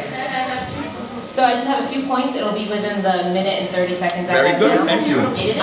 So to kind of react to some of the things that the panel said, a few things, like I want a second or third or fourth, whatever, the idea that reformism won't get us anywhere, and we really have to understand that and focus on that. The thing is, like, laws can't change the structure when the law itself is existing within that structure. So, yeah, reformism can't work when we're talking about structural and systematic violence and oppression. And this is also my problem with the idea that, like, voting will get us somewhere. It won't get us far enough. Because voting within this structure is just another form of reform, and it's just like Steve said, it's putting a Band-Aid on a flesh wound. I also thought Steve brought up a great point with the Fugitive Slave Act and media, and we also have to see the way in which we get punished for speaking out and fighting back. So a modern day example would be how he got punished and trying to be put in his place, and essentially a call to all of the white supremacists to go find him was publishing his address in the Providence Journal. That seems very much like the Fugitive Slave Act and all that. I think another thing when it comes to solutions, these are all the things we have to think about for ourselves. One, I would say we have to question what is violence, because I feel like too often we're like, that's too violent, that's not peaceful protest. But it's like, how do we define what violent is within a violent system? And then the idea that we invested in the injustice in our community is completely just, it makes no sense. It's rhetoric that's been used to oppress us, and it's kind of disappointing that we heard that rhetoric on the panel. Okay, yeah. So we also need to focus on, we need to reorient how we see leadership, what is leadership, and also we need to cleave ourselves from the the American flag, which is just a symbol, to a symbol of our oppression, let's keep that straight, and cleave ourselves from this concept that America is the land of the free or all of that, because we know that it's not, our experience is that it's not. We've been taught to love this country, but we should know the country doesn't love us. Right. My first step is always, for a successful resistance and revolution, is forming and sustaining community. So this showing is awesome, and I hope that we can continue to have these kind of events outside of reactionary moments, and it is this full, and that we all are hearing each other, and that we're not just learning from the elders, but that they're learning from the youth as well, because we all have wisdom.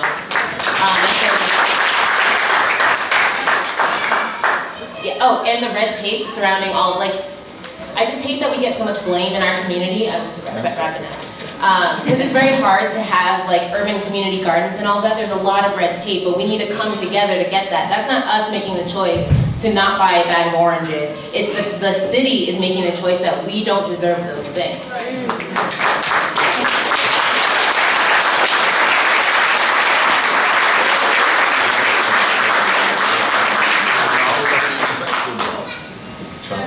I always trust, but respect is paramount.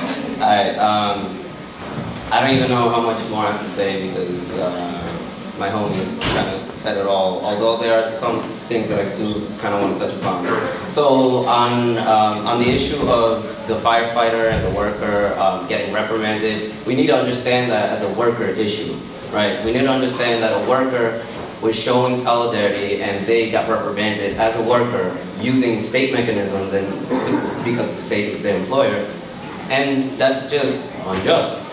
Workers need to be able to determine how they express themselves on the job and how to, best conduct themselves. So we definitely do need to stand beside the worker that's getting reprimanded unjustly, because that's worker solidarity, right? And in that solidarity, we also need to not fall into the divide of good protester, bad protester, right? Because that has taken hold way too much within this conversation locally, nationally. We have folks that are down with the flag burning, but not down with this. If you're down with this shit, you're down with this shit, right? And that doesn't mean that you need to be necessarily in agreement of everything, but if you are gonna be holding anything in critical accord, then hold it in critical accord, but don't shame the youth, don't shame community action. Because, and the necessity to keep that in mind is that divide, the state will use it to repress us. They will take those that are for, peaceful protest. They will take those that are for, more sanctioned ways. They'll use you. They'll put you in the state house. They'll put you on city council. They'll put you in the nonprofit. They'll put you somewhere. They'll use you, right? And then they'll repress those that they deem as bad protesters. And then what the hell do we have, right? We don't have any power developed within that. We don't have any ways forward beyond that. So that may be a mishmash of many things to think about, but I really think that that's really key. Don't fall into the good protester, bad protester narrative. It's counterinsurgency tactics. Don't fall into it. This non-violent bullshit versus violence. We need to have that conversation. We absolutely do, and it is a question of strategy. It is a question of diversity of tactics, but it's also a diversity of strategy.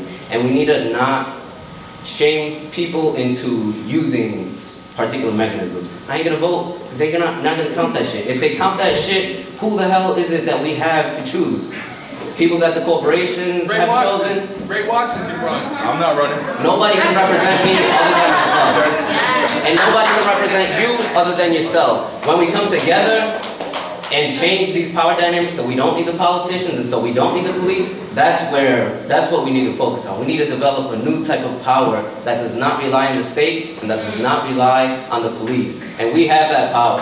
And it isn't gonna come from not spending our money. It's gonna come from taking over the Walmarts. It's gonna come from taking over the means of production and putting it into our hands. And that's what we need to do. We need to take the power and we need to develop the power.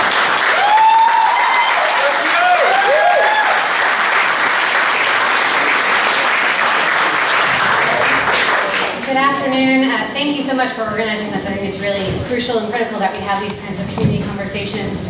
My name is Maria Samini, and I believe in protest and the power of movement to change decisions and minds and communities, but I also differ a little bit from the last few people who spoke and said, well, we cannot vote our way out of this. If you're not voting, we're going to have some problems. Because right now, there needs to be both happening simultaneously. There need to be those of you in the streets, and those of you writing letters to the editor, and those of you organizing, but we need you in the State House. And I will tell you this from experience. I am wrapping up my second term in the General Assembly. I've been, not by my own decision, not going to be returning in a few weeks. But I will tell you that the decisions about the systemic issues that have been addressed here today, that I think all of you have mentioned, systemic issues about the jobs that are available and the amount of money that they pay and the health care you have access to and the education that you're getting and your housing quality and the police. Those decisions are made by politicians right now. And there are not people talking for you. There are not people at the State House saying that you are deserving of those things because you are human beings. The people at the State House are talking about tax credits for big corporations that are not looking to hire you. And in part because you haven't been in schools that educated you for those jobs, and that is a problem. And if you choose to not vote, if you choose to not be at the State House, if you choose to not engage in a system that exists, I can understand your frustration with that. I often felt Like, I was just as frustrated in the State House as I was when I was picketing outside the State House before I was elected. But that's a system that we have, and they have to happen concurrently. If you're only in the streets, then the minimum wage is never going to be a living wage. And you're not going to have the authority or the right or the voice to demand health care and education and just common decency and ability to live. So I implore you, I have heard a lot of smart people here who are clearly educated and paying attention and are engaged. I implore you to, at minimum, every 2 years, the second Tuesday of September and the second Tuesday of November gets the voting ballot box. And every other day, I implore you to call your legislators, and I hope some of you run for office as well, because we're not making changes just on the outside. They have to happen together. We can't call it.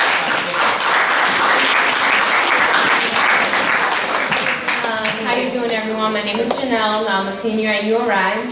I'm 21 years old, and it took me 21 years to understand my own blackness and understand that I was black as an Afro-Latina.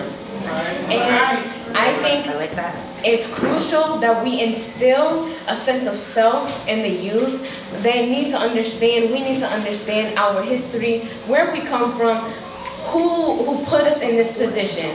We can't wait until we go to college and we see that we're the only person of color in our classrooms to understand where we stand in this society. And as a youth, I'm tired of hearing that we just don't care about our history. The issue is that I'm in high school, I'm in my school, and I'm learning about all these dead white folks that colonized my people.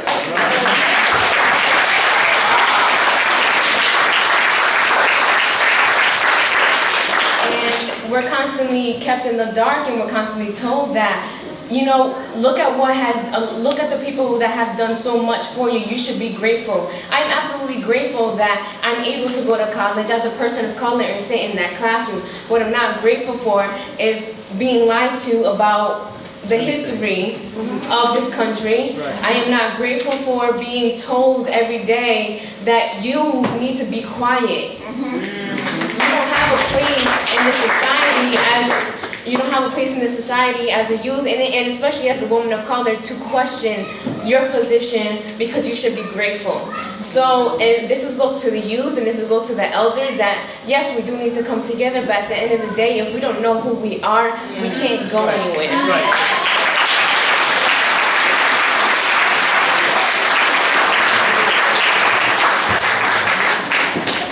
I just wanted to come back up here to clarify a couple of things because, like I said, I wasn't prepared a minute ago to speak on behalf of the firefighter.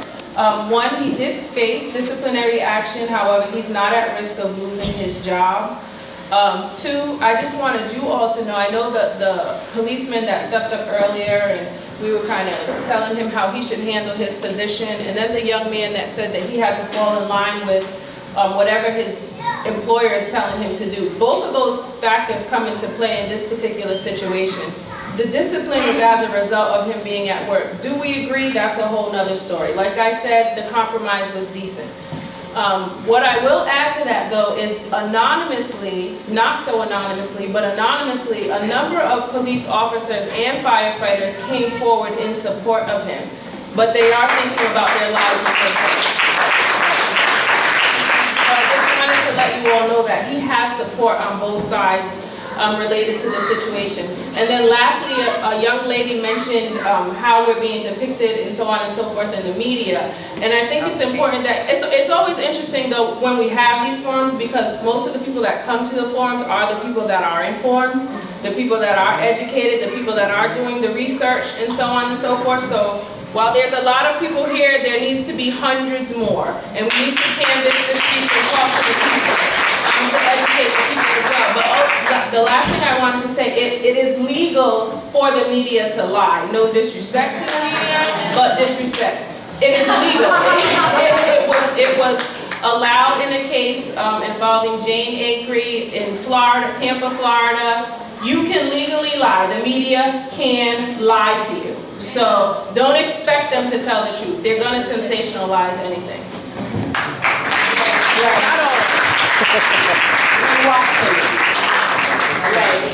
After the gentleman that's standing there at the end, Yes. That's it. We want to hear from the panel. We want the panel to close out. Very good. Okay? Very good. Thank you.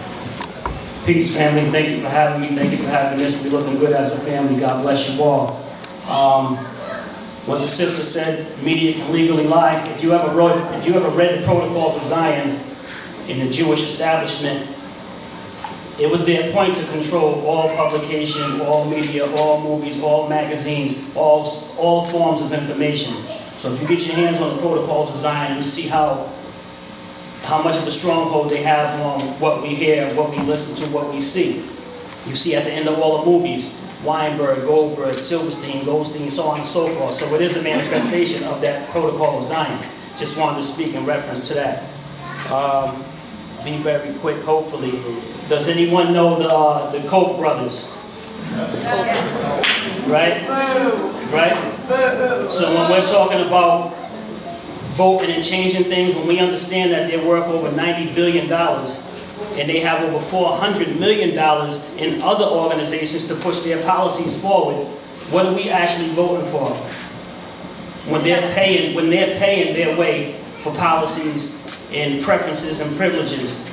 Our representatives, our senators, our delegates are on the Koch brothers' payroll. President, I looked it up yesterday, Obama's worth between 7 and 11 million. They're worth 90 billion. And they've paid over 50 million to presidential candidates. And they have another 400 million in other organizations that push their agenda.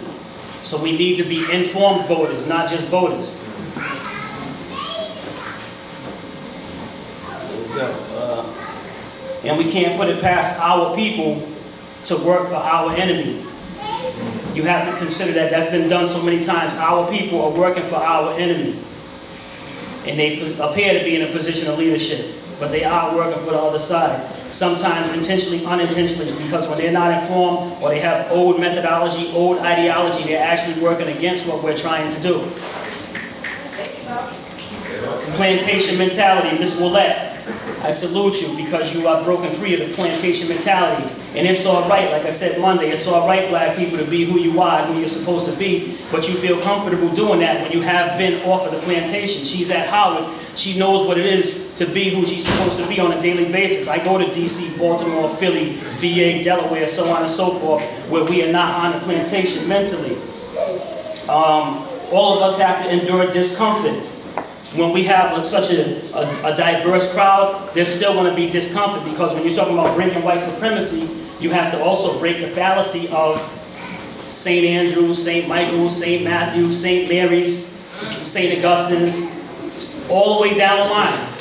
All the way down the line. We have to pull the fallacy of Catholicism out of the room, and then we'll understand who our allies really are. And also be careful what you ask for. Because our country is strategic, we cause the problem, we sell the solution. So when you're looking for body cameras, beware of the retinal scan and the facial recognition in those body cameras. Okay, I'm done. Because when they fall up on you, they're going to say, young man, you got a warrant, and you didn't even give me your name yet because they got the retinal scan in the camera. That's right.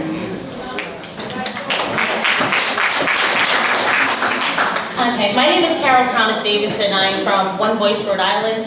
And I know I walked out of the forum a couple of different times with the kids, but I'm just wondering, and this is a question for not just the panel, but for everyone. Do you really understand the reason why we are here today? Do you understand the issue of and the concerns over police brutality?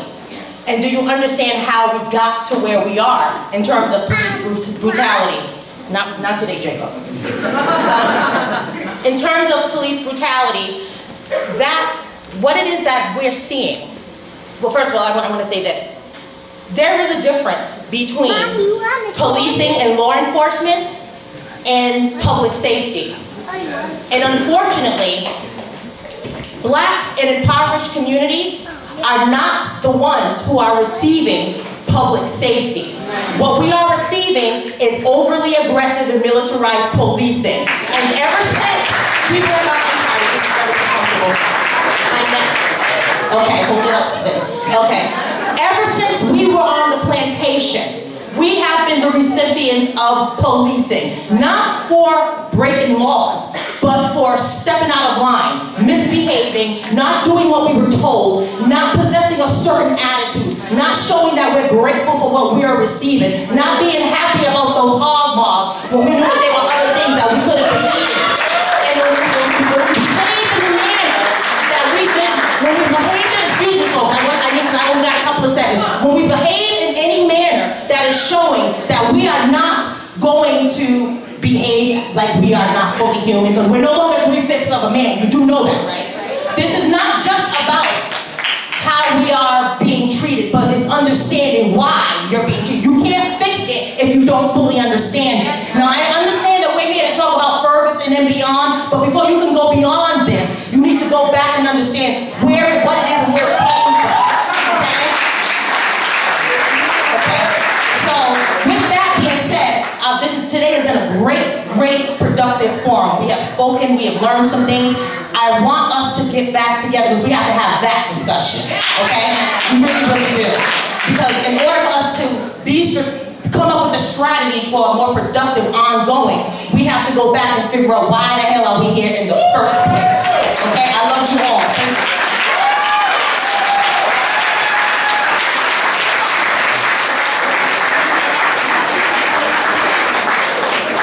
Hi, my name's David, and I live right down the street. I'm from the community here, and I'm an older white gentleman, and I have benefited from white privilege all my life. I continue to benefit from white privilege every day of my life. If I drive around the neighborhood with a car that doesn't have a inspection sticker, guess what? Nobody cares. I don't get stopped, I don't get pulled over, nothing ever happens to me. I see it happening to other folks all the time. And to follow on some words that Boo Hackney often says, he has an organization called It's On Us. And it's also on us as white people. It's on us to demand and expect and insist that the same privilege that we experience every day of our lives be extended to every single member of our community. And we know it is not extended to Black, Native, and brown people the same way it's extended to us.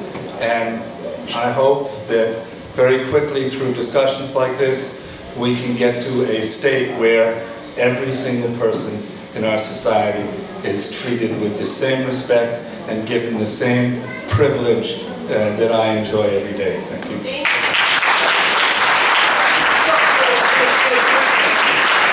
So I just want to say three things, and the first one is the most important. I just want to ask every one of us to show some love for the PVD7, those brave young people who put their lives on the line.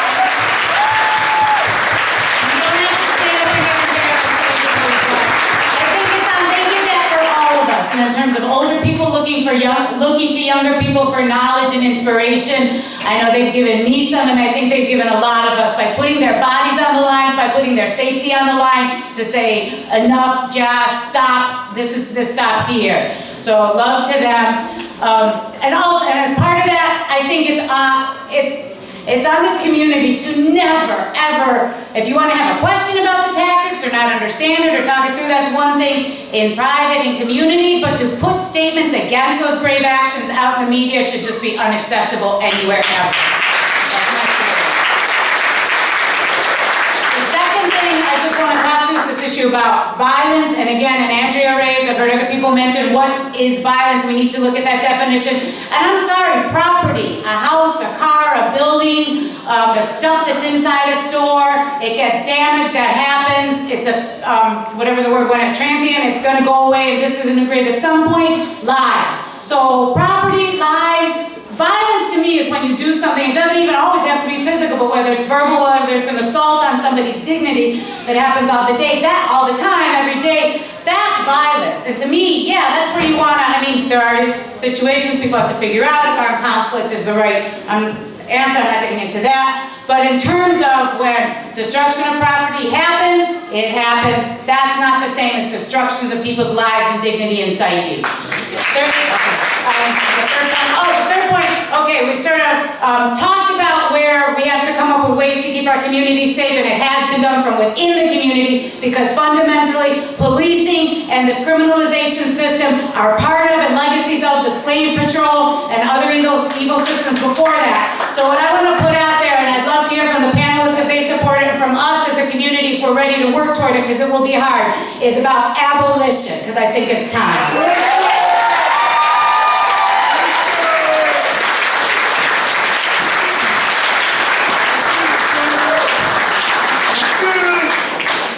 Time it is. I just wanted to say that I read the autobiography of Malcolm X when I was 13 years old, and I've been angry ever since pretty much, and I've been doing everything I possibly can around these types of issues, and the project that I've been working on for the last couple of years relates directly to what we're talking about, and it's an art exhibit called Unarmed Infraction about police killings of primarily young people. And in February, there's going to be a gallery exhibit.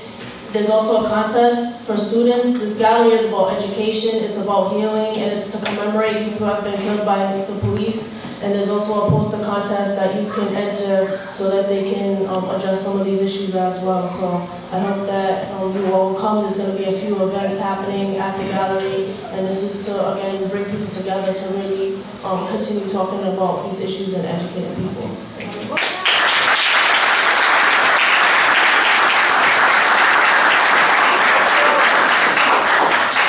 What's going on, everybody? I just wanted to bring a few points to the panel. Monae, you had mentioned earlier about supporting the dehumanized, so I just want to bring to our attention that currently we have the NBA and the NFL as one of our most lucrative businesses for Black and brown people, yet it's also being used as a manner to control some of those white owners. So just saying that kind of goes back to the terms of Spartacus and the gladiators. So I mean, that's just history repeating itself. It's just a new form of slavery that we use, and we perpetuate our students that are in high school to pursue these careers versus being an engineer or a doctor or a lawyer or things that actually can help society, just actually fill the pockets that are not ours. So that's part of it. Also educating those with influence. So not just educating who came before us as protesters, but how we're being controlled. So about how technology is used to control our brains, or how is it that our funding is being funneled by what advertisers are put in place, what types of what's being marketed towards you, what's being made available to you as an opportunity. And also, I think that if we're going to start some type of big step going forward, then we have to actually go through Rhode Island being recognized as a plantation and actually having that movement.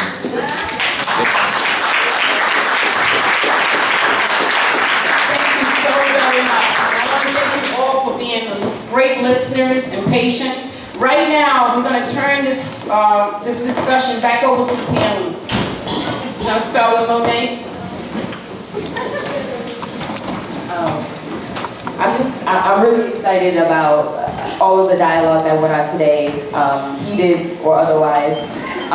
And I'm really excited too about next steps. I think several people have mentioned that. What I want to do, and hopefully can put on very soon, is a community dinner, like this potluck style. I want to have dialogue with y'all. I think we have a lot of things to discuss. And also, I want to acknowledge too that, the Black community needs a lot of healing. And a lot of the points that you brought up, yes, we do need a lot of education, and we do need a lot of healing, and it is on us to be thinking about those things. And I think that would be a great first step, is let's just get to know one another so we're familiar with each other and we can build a community that way. But that's kind of what I wanted to say. So I will, logistically, I'll post details on the Facebook event for the dinner, when it will be happening, if we can figure out a space, and hopefully y'all will come through. We're going to hear from the professor who didn't speak much. Well, there was a lot to listen to, and a lot to learn. And I think the great strength of this room is that so many people came to the mic, podium, representing very different positions on this issue. And I think that difference in the it doesn't become in the media some kind of war between factions and sides, is the great strength of any movement. But I also think there's a kind of false divide here that means the division isn't what we think it is. Every protest for rights, for human dignity, involves violence of some kind or another. And whether it's John Lewis taking a pipe to the head, or Fannie Lou Hamer getting beat down before she petitions for the right to vote, Martin Luther King goes to jail, everyone suffers violence. The nonviolent protests of the civil rights movement depended on violence to succeed, right? On the willingness of police to beat down black and white victims, largely black, sometimes even young kids, as they protested for their rights. So that distinction between violence and nonviolence is a meaningless one in some sense. It's the scary part of any protest and any movement, the moment in which you recognize everybody has to get hurt somehow in order for the system to change. And that violence is a part of that.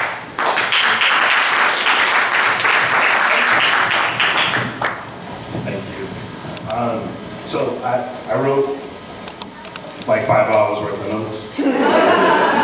Well, I'm gonna try to keep it to like maybe 3 or 4 points, but just one thing that Matt just said about like nonviolence and like sort of nonviolence being supported by violence. I think another part of that was really key during that era was, you know, like you had like the Kenyan folks kind of out on the street doing their thing, but they were also backed up by the more radical, like it's time to crack some heads, you know, like if you hurt these people, we're gonna come after you. And that was like sort of underlined, and a lot of us don't know that because we're not taught that in school.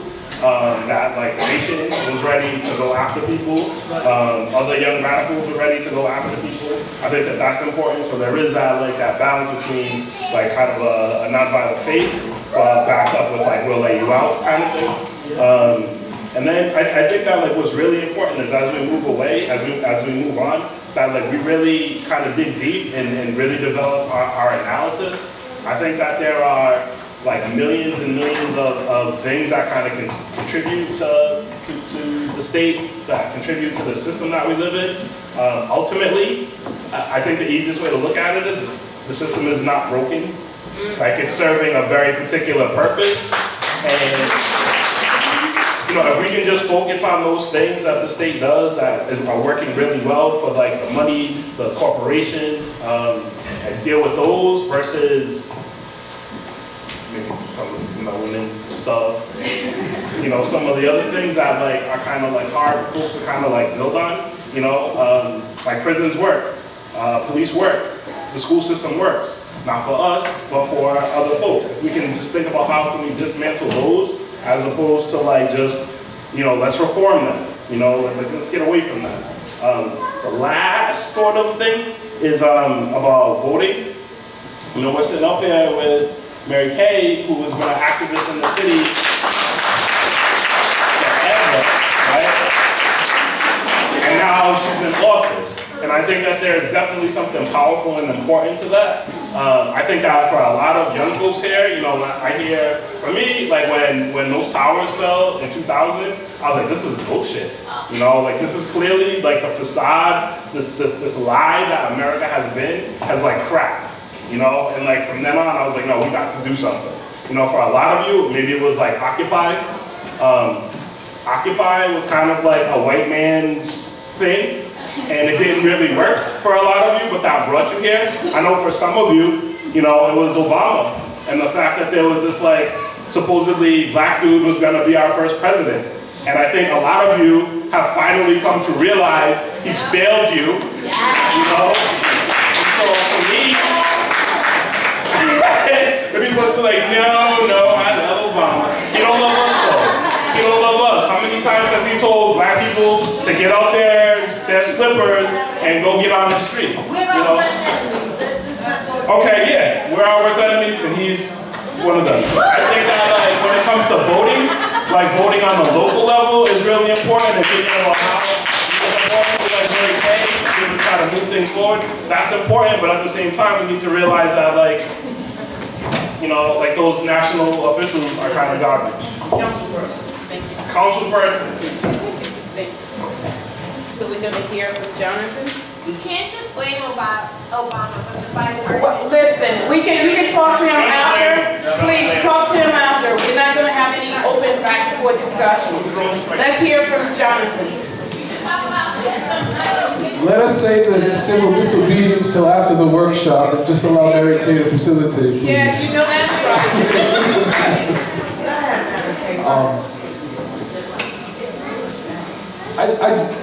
I do, I guess, nonviolence work, and within that, folks are like, how can you consider yourself a warrior? If we look up the word warrior, warrior is one who's engaged or experienced in conflict. And I just make the intentional declaration that I'm going to be a nonviolent warrior. This weekend, well, not this weekend, Mr. Watson, when is it? Where are you? January 2nd and 3rd. January 2nd and 3rd at Fett Lounge. To continue this conversation, as folks have suggested, we'll have an opportunity to explore what it is to be a warrior, if you will. Looking at the lessons of the movement, not the romanticized stuff that you get from the high school books, but the conversations from real folks who were there 50, 60 years ago. We're going to be doing a workshop, I guess you can call it, at Fett Lounge. Again, it's going to start roughly 10:30 on the 2nd, go till about 5 o'clock. On the 3rd, same time frame, and in the evening, because we also believe and we know that there can be no movement without music. Give it up for music. Mr. Watson, y'all know Mr. Watson. Give it up for Mr. Watson, y'all.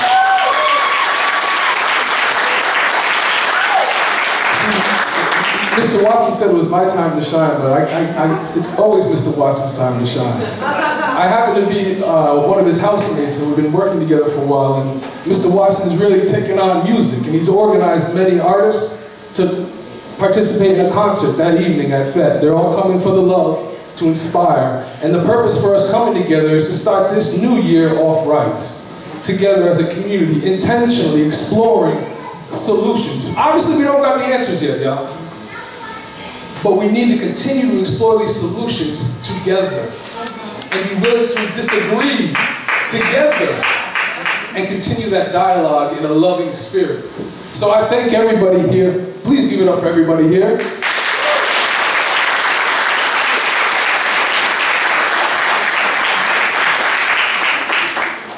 And a moment of silence for those that we have never known or never will know who sacrificed for us.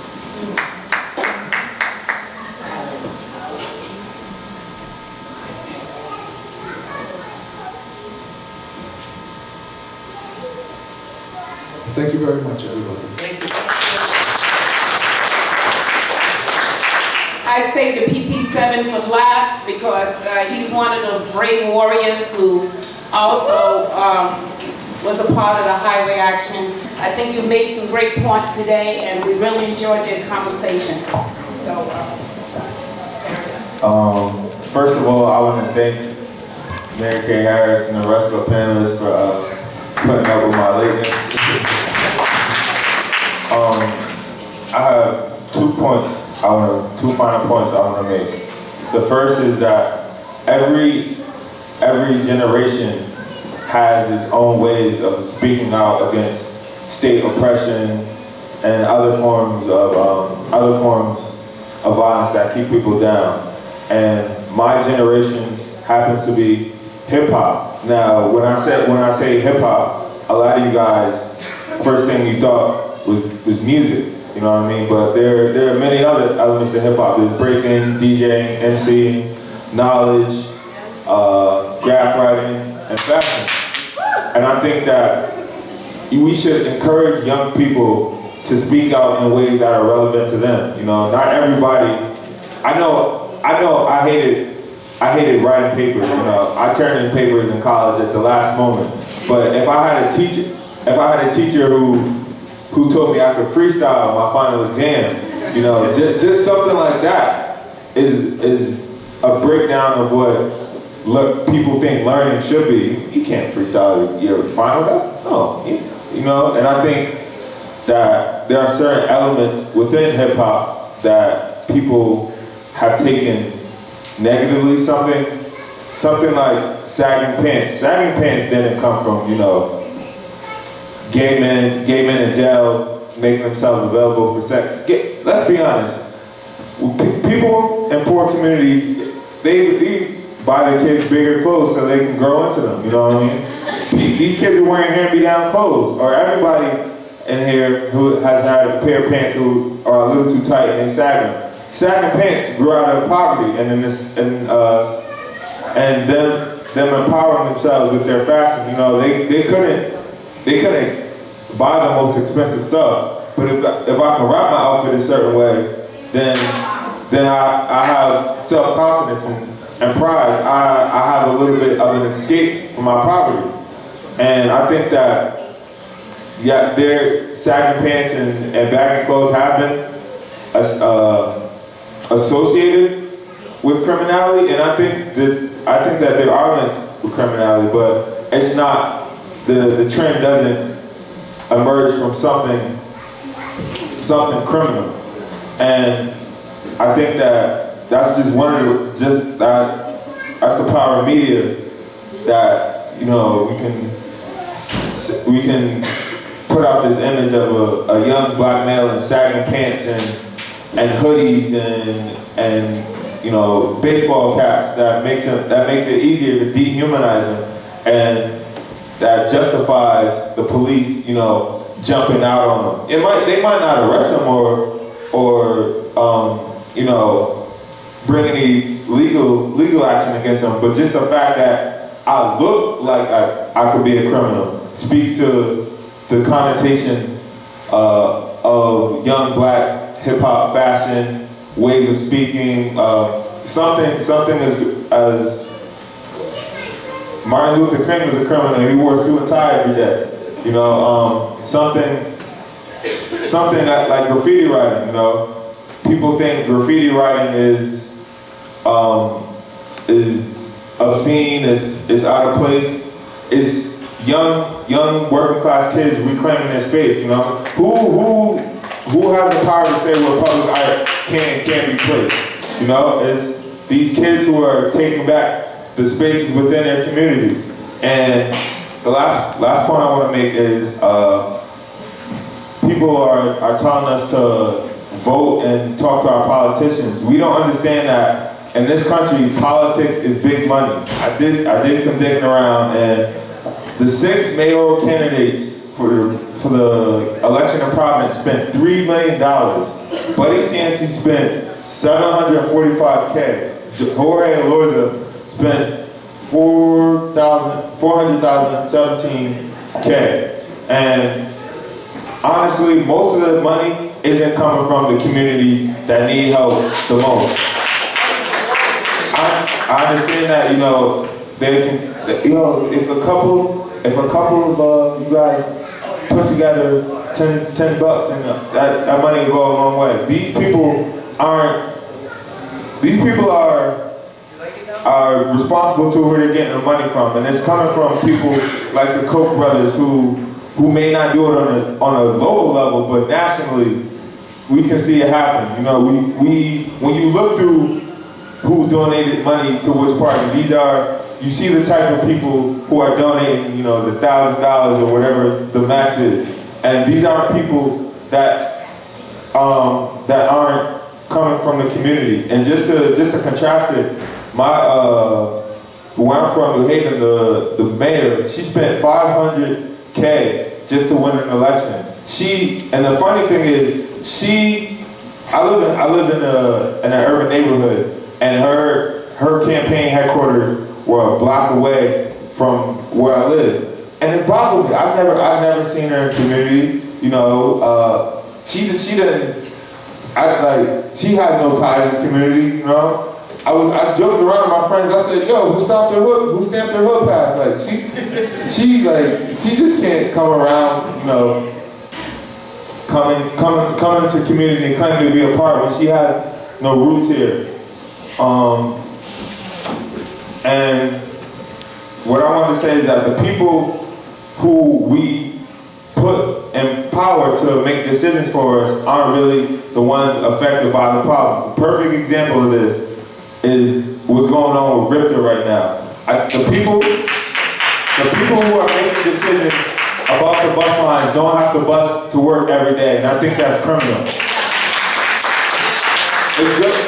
Of course they're gonna open up space where people can complain, but then the director of RIPTA, whoever runs it, is gonna get in his car and drive home and not have to worry about, do I have to get to the bus stop a little bit early just to make sure, so I can walk from one end to where the bus stops are from the other. You know, I work. I have to walk. I walk from about where the mall is to where the Rhode Island Convention Center is, and sometimes I barely make the bus to work. That's me being an able-bodied young man. We're not even including, you know, disabled folks, elderly folks, single mothers with children. You know, I know how hard of a time my mother had making sure we got to the bus on time. I realize that. I've talked to people on the bus, and I think it's criminal what they're doing, how they're pushing out poor people to open up, to clean up the KP so we can make money. I think that's wrong, and I think that people should protest. And I want to organize something that says to the people who run RIPTA, if this problem isn't handled correctly, then you don't have the right to drive your car to work. You have to ride the bus with the rest of us until this problem is addressed. One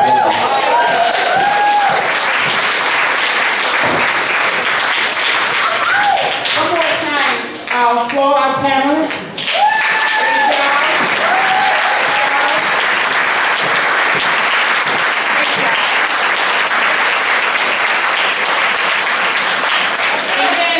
For yourself. Very good, very good. Just good timing, very good timing. There's two things that I know that's been spoke about for next steps. Is there anything else that I missed? One is a call for a potluck dinner. The other one is a workshop, event, performance from 2nd and 3rd of January. Fat Lounge, Oneyville. What is it? Fat Lounge. Fat Lounge in Oneyville. Is there anything else? January 6th, 9 a.m. More protest. Yes. January 6th, what was it? January 6th, 9 a.m. District Court. Yes. Go ahead. January 6th, 9 a.m. District Court. That's when the people who were arrested on the highway and Servio, he wasn't arrested on the highway. That's when we're going to be going to court. We're asking for those of you that can to come out and support us. Very good. One of the things, because they've been working very, very hard on it. Ona, Deer, and Prison put together a fantastic piece of legislation called the Province Community Safety Act. It's at City Hall with the City Council, yes. So, I know we don't necessarily care too much for a lot of our politicians, but that doesn't mean we can't go down there and put some pressure on them to pass it. Secondly, something else y'all should be aware of. I was down there testifying against it, along with other members of Deer and Prison as well. Providence has a lobbying ordinance. And they want to expand it. And just to give you some basic understanding of it, if you interact with any elected official from the city of Providence, any elected official, more than 8 hours collectively, that means all of the elected officials, more than 8 hours collectively per year, you need to register as a lobbyist. Right. You need to pay $25 for that registration. You need to keep detailed notes. And if they ask for those notes and you can't present them, you can be fined. So my suggestion was, how about you do your job, you keep the notes of the people that you're meeting with, you register yourself as lobbyists, because I'm not. And I'm sure Bella will love this one. I pointed to the picture behind them, which was the Narragansett reading the columnist that came here and said, this is my land. I'm not paying you to address this on my land. So please pay attention. As much as we dislike our political officials, this is still a system here that's oppressing us, and we can't simply ignore it. like the brother said, we have to use multiple strategies. So I'm not against anything as long as we're all working toward the same goal. And I appreciate you all for being here tonight because this is part of the day. I'm sorry. I appreciate you all for being here today. I do want to acknowledge the sponsors. I don't know if we did that earlier, but the Center for the Study of Slavery and Justice at Brown University. So, Shana, thank you very much. We've been working with them for about 2 years now on ongoing dialogue. One Voice RI, Sister Tower right there. Thank you very much. Shirazi couldn't be here tonight, but on behalf of Shirazi, I want to thank prison for the support that they do. The brother Marco Williams in the back there, who's and me, and Andrea from Providence Africana Reading Collective as well. I want to thank all the readers, and of course I got to thank my board over at my old neighborhood association for allowing me the leeway to go as crazy as I do and not getting scared and trying to simmer me down. And of course our fantastic panelists, a round of applause for our facilitator there for the wonderful job that she always does. Thank you very much for coming in. And please do be active in all of the things to support all of the things that were announced. This is what it's all about right here. I don't care who's in office. We get together, we decide what we're going to do, they do it. That's the way it goes. Thank you all.